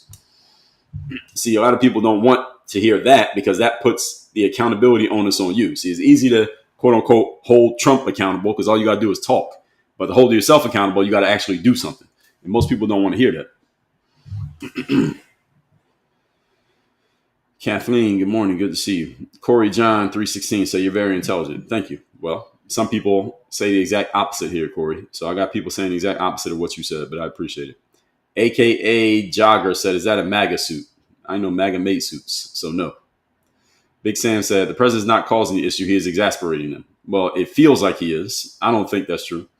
Some people see it that way, that he exasperates the issue. What I believe is it exasperates the issue in people's minds, especially with somebody like Trump, because Trump he's a lightning rod for reaction.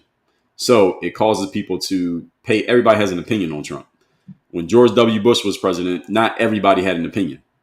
Obama, a lot of people had opinions about Obama. Biden, not everybody had that much of an opinion, but somewhat because he had unseated Trump and we knew Trump was going to try to come back.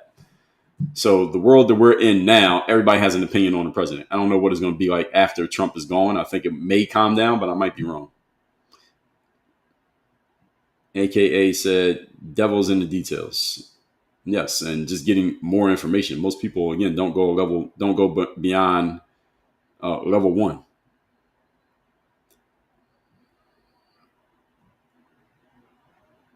Baloo said you have to have a CNN suit. What's a CNN suit? I didn't know there were suits that were named after these groups. Poppy Lane Yet, thank you. Bill Green said the ad hominem attack award.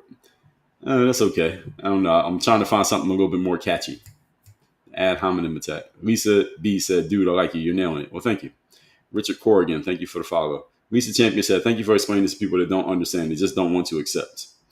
I think they do want to accept. You got to be careful what people say on the internet. You got to take it with a grain of salt. People say things on the internet that they don't actually believe because it's the internet. Same people saying stuff in these comments don't say these things in their real lives to anybody.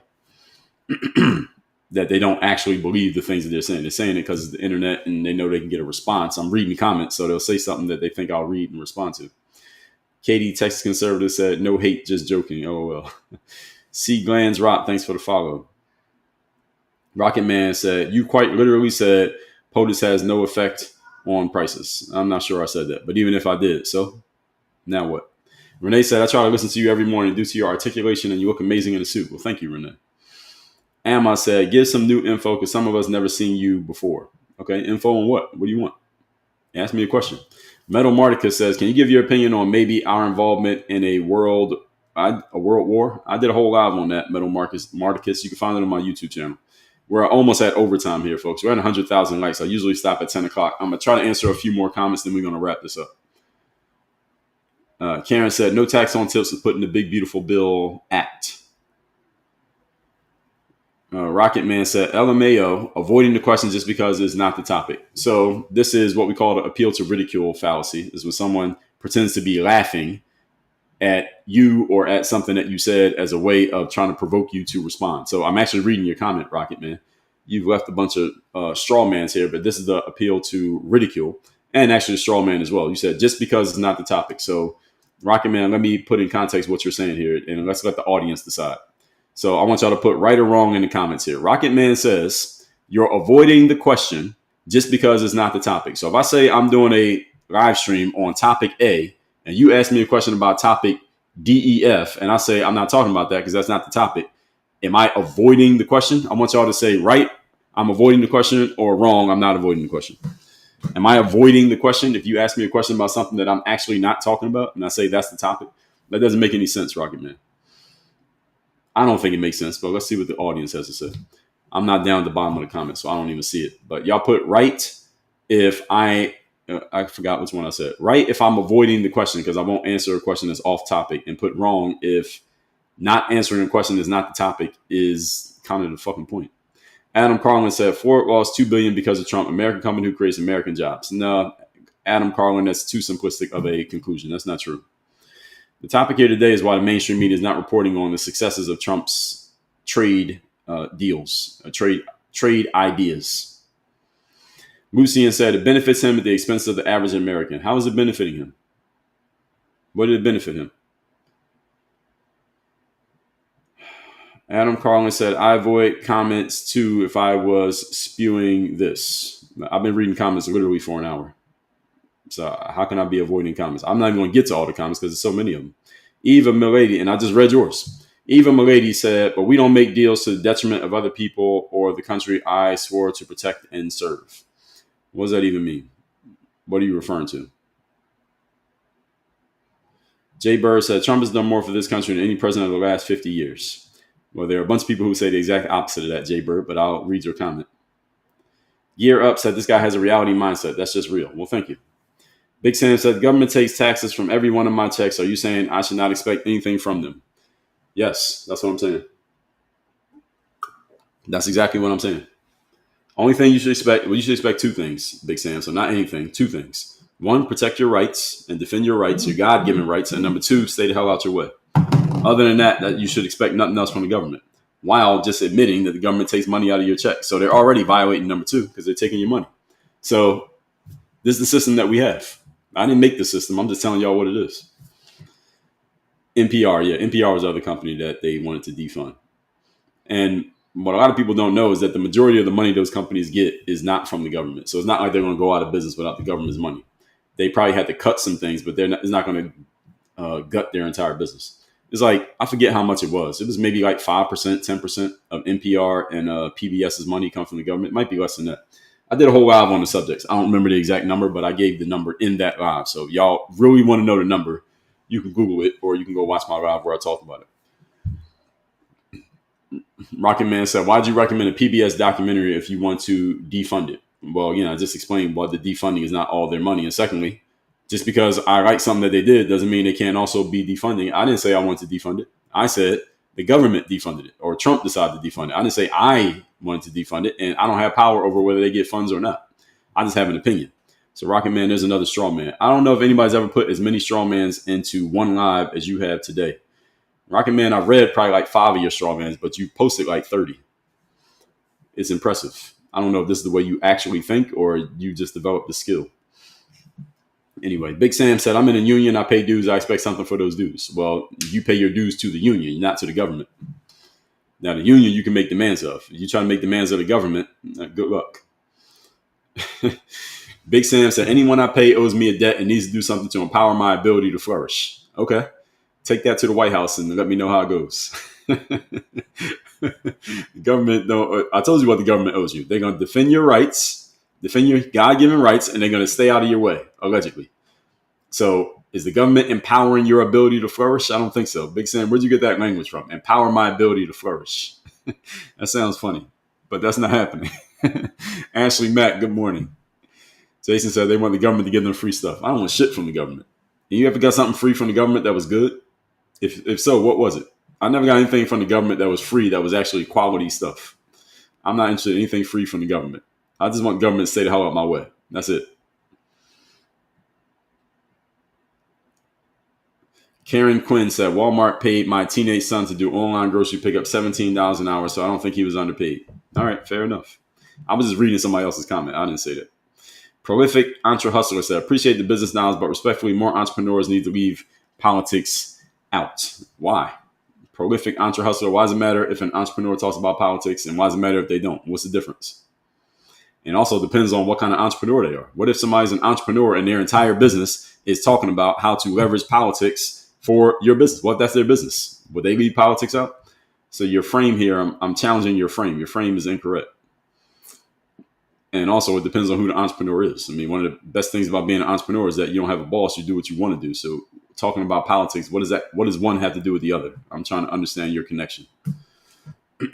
Ashley said they like to fire individuals before they hit retirement age. Yeah, that's what happens when you work for somebody else's company, is that you're at their mercy. That happens. Papa said, this is unbelievable. People are targeting someone simply because he's wearing a suit. They're not targeting me because I'm wearing a suit, Papa Lane, yet. That's not true. They're targeting me because they don't like what I'm saying, and then they're looking for anything that they can go against in order to assuage their emotional discomfort. So they're emotionally uncomfortable with what I'm saying, but they can't come up with anything logical to challenge my point on a logical level. So they come up with something personal to challenge me on a personal level, because they don't have anything logical. If they had something logical, they would just challenge my point logically. But since they can't do it, they attack you personally. That's known as the ad hominem fallacy. That's exactly why it happens. And you notice people do it all the time because most people are not logical.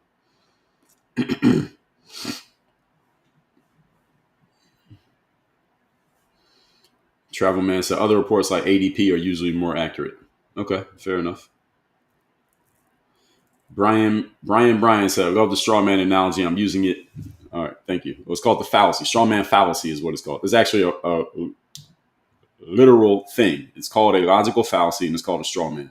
Ad hominem is also a logical fallacy. There's a bunch of logical fallacies. It's like literally like thousands of them, but like on big picture headliners, it's probably like 25 main logical fallacies that people use all the time. And I try to point them out when I see them. But the one you see the most is the straw man is the most common. Ad hominem is the second most common.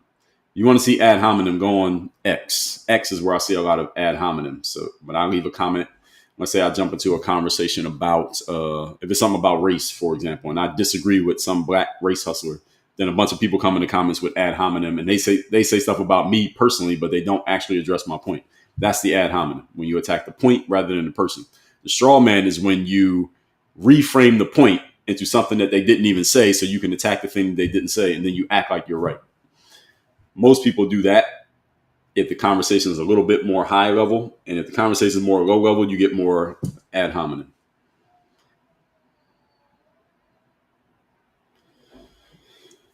Jiminy Slick said, which of your books do you recommend for a D2 basketball player? Easy. This book right here, the yellow one called The Super You. It's all about how to unlock and live with your highest level of confidence. It's part of this bundle that we call the Bulletproof Bundle. You get it when you get this book called The Mirror of Motivation. You just check the box and we'll give you all four. So it's this one. Go to mirrorofmotivation.com.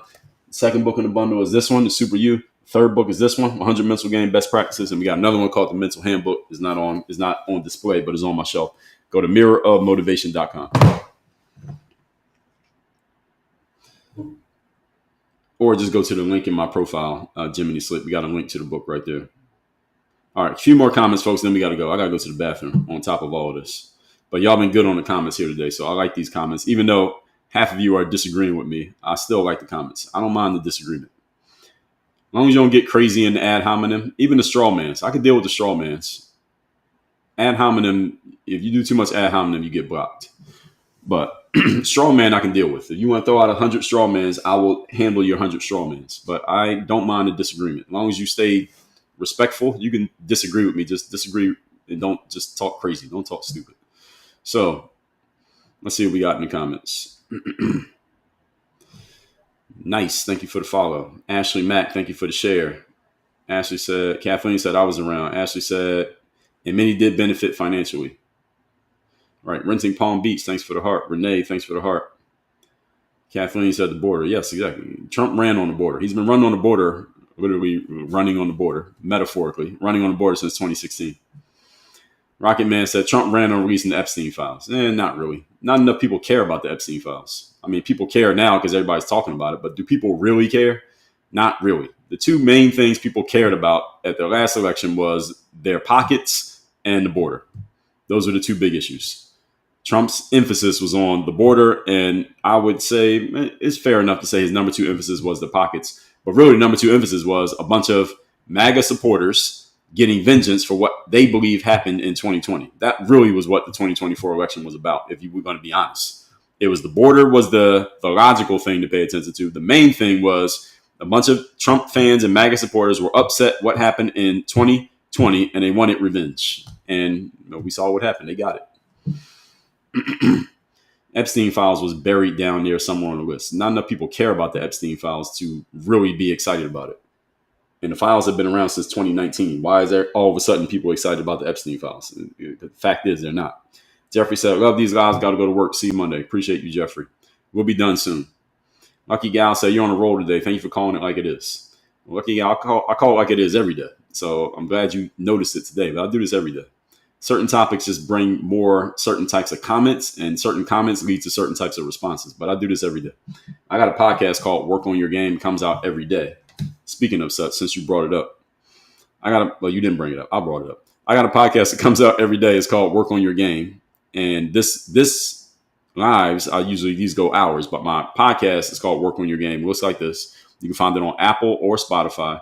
These episodes are about 20 minutes per episode. So if you want something that's quicker, that you can listen to pretty quickly, like on your drive to work or getting ready for work in the morning, listen to this show. It's called Work on Your Game. Comes out every day. This is where I get into more of the personal, professional development stuff. So when I was telling y'all that the prices in the government, the prices of costs are always going to go up. You need to make more money.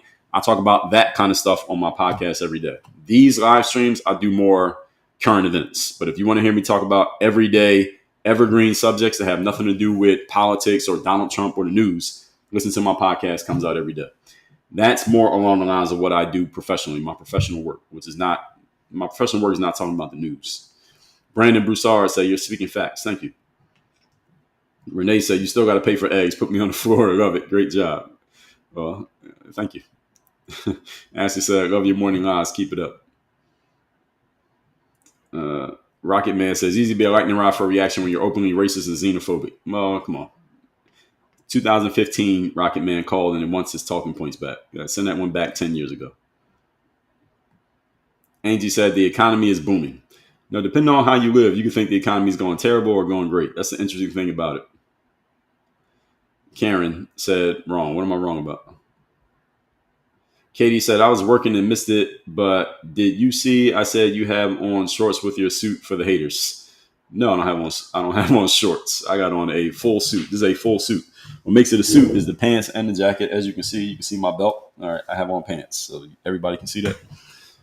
Only thing I don't have on right now is shoes, and I'm inside my house. I don't wear shoes in the house. I keep them next to the door. But this is a full suit. If you look at my Instagram story, I usually show you the tie and socks that I'm wearing every single day. You go to my Instagram story today, I'll show you. So I usually post a photo of my tie and socks with the fit of the day hashtag, as you can see. As you can see, my tie right there, the red tie is right here, and I'm wearing a pair of black socks. So you can't see my feet here, and I'm not going to show you, but this is what I'm wearing today. I post this on Instagram almost every day, at least the days when I'm wearing suits, which is Monday through Friday. So no, I never wear shorts I don't wear like the suit jacket and then the shirt and the tie and then put on shorts. I wouldn't do that. The hardest part about wearing a suit is putting on the tie, is the shirt and the tie. It's not the pants. The pants is the easiest thing to wear. So I would never do that. I know people do it, but I wouldn't do that. So I see a lot of you understand that, yeah, I'm not avoiding a topic that wasn't even the same thing. Let's see. A couple more comments, folks, then we got to go. Jiminy Slick, did you get my comment about the Mirror of Motivation? Go to mirrorofmotivation.com. This is a great mindset book. Mirrorofmotivation.com. Dyer Dren said, do you believe rugged individualism is good for Americans? I believe rugged individualism is good for everybody. That doesn't mean you can't also help other people. I believe that if you're a rugged individualist and you do the most to maximize your own situation, you are now in a better position to help other people with their situations. That's how I believe about individualism. It's not a one or the other thing. You didn't say that, but I'm just making sure that's in there. Firing Line said, information is kryptonite to the liberal. No, it depends on which information. That's the whole thing. That's the whole point. Thank you, Ashley. I appreciate it. All right, a couple more comments, folks, then we'll wrap it up. Not Important said, you're in a cult. I'm in a cult? Which one? Which one? Kathleen said, I learned something every time I watch her live. So thank you. I'm glad to hear that. S. Glands Rock said, have a great weekend. Thank you. Do you think Donald Trump's name is in the file? Yeah, because he was on the plane. It's in that file. I don't know what else. Rocket Man said, next live, I'll give you 200 straw mans. I don't know if you're up for it, Rocket Man. We'll see. We'll see if you can do it. We'll see. You got to prove it. I don't believe you. Firing Line said people are more concerned about U.S. integrity. Maybe. The Truth Be Free said black suit and red tie looks like Trump. Well, I think that's more of a reflection on Donald Trump than it is a reflection on my suit. Donald Trump owns wearing a black suit and a red tie. That's news to me. I was wearing red ties before Donald Trump even was president. But okay. So if you saw me walking down the street, would you think I was Donald Trump? Karen, you were talking about the question I was asking. Okay, I got you. Katie said, I know they were roasting you. Who are you talking about? The Truth Be Free. So let's get back to the important stuff. The important stuff is today's topic, which is not the file. We already talked about that. So these questions many of y'all are asking, I already talked about all of these things. Anything Donald Trump that's a big news item, trust me, I will take advantage of it and talk about it. This is content. And if you bring up a topic people are interested in, I will use it. Why not? I've already talked about the files. So the Epstein thing, I've talked about more than once. All right, a couple more comments, then we have to go, folks. I got to go to the bathroom. Firing Line said, in all your sartorial splendor. Okay, I'll take that as a compliment. Wifey Tips, thank you for joining. Ashley Mack said it could be Razorback red. Yeah, well, they just said red. They didn't say They didn't say what kind of red, just red. Oh, Katie said about the suit. Oh no, I've never had anybody say to me, we thought that was Donald Trump. Maybe somebody thought it in their head, but nobody's ever actually said to me in real life when I'm walking around with a red tie on. I guess it's the red tie. It's not the suit, it's the red tie. But I've worn this tie before. I've never had anybody say, oh, Donald Trump. I've never had anybody say that. Now, what y'all need to see is I wear a blue suit. Because Trump wears blue more than he wears black, doesn't he? What color suit does he wear more of? I see the blue. The blue suit with the red tie and the white shirt. That's like red, white, and blue. If I was Donald Trump, I would wear that too. Red, white, and blue. Subconsciously gives the idea of the American flag. Big Sam said Trump wears blue suits, midnight blue, and red tie, not black suit. Yeah, that's what I thought. I thought most of the time Trump is in blue. Sometimes it's a lighter blue, and then he has like the darker blue. I like blacks. Personally, I like blacks. I have blue suits, but I like black and gray more than I like blue. But I wear blue. Y'all see me in a blue suit probably next week. And Michelle said, I like the suits. You look good. I like Trump suits. Well, thank you. But the president got to be in a suit, always in a suit. You know who's always in the same suit?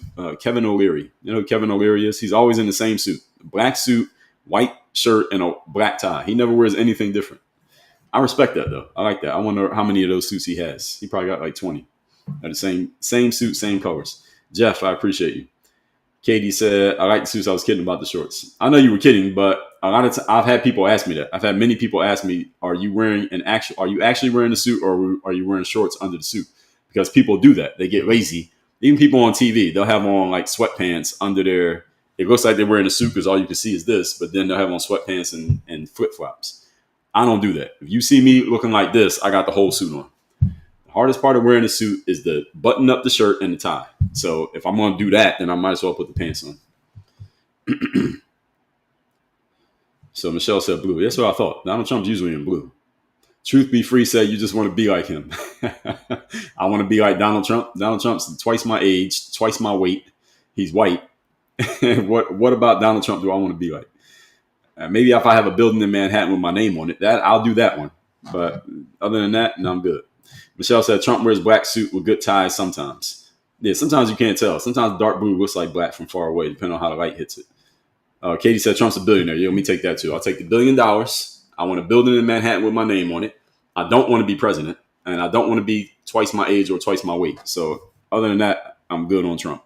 I'll take his notoriety, though. If I can get 10 million people in these lives instead of 100 or 200, I might take that. We'll see how that turns out. And you want to talk about a straw man, you come to one of those lives. And Trump loves his family. All right, Ashley, I'll take that one too. I love my family. So one other thing that I love is being able to go to the restroom because I've been sitting here for 2 hours and I really need to go to the bathroom. So I appreciate all y'all coming in here. Monday through Friday, 8 a.m. Eastern is when I do these lives. Go to the link in my profile, get links to get my books like The Mirror of Motivation, The Third Day, Sales Discipline System, and others. We got a lot of books. If you want to get into one of my coaching programs, you want to have me as your direct coach, we have all those offers in the link in my profile. So go to the links in my profile or on my pinned comment. You will see all those. I do these lives Monday through Friday, 8 a.m. So today is Friday. I will be back on Monday. Topic to be determined. Maybe something pops off over the weekend that becomes a story. Appreciate everybody for being here today. Thank you for all the likes. We got over 100K as usual. And Katie said, Mike, consider staying ready for people Central Time. No, I got things to do, Katie. I actually do run a business. I got stuff to do. So I got places to be, things to do, and a bathroom to go to. I will see everybody Monday, 8 a.m. Eastern. Appreciate all of you. Work on your game. Happy Friday. Write your goals down for the month of August. Those of you want to write goals down, write your goals down for the month of August. You need them. We out.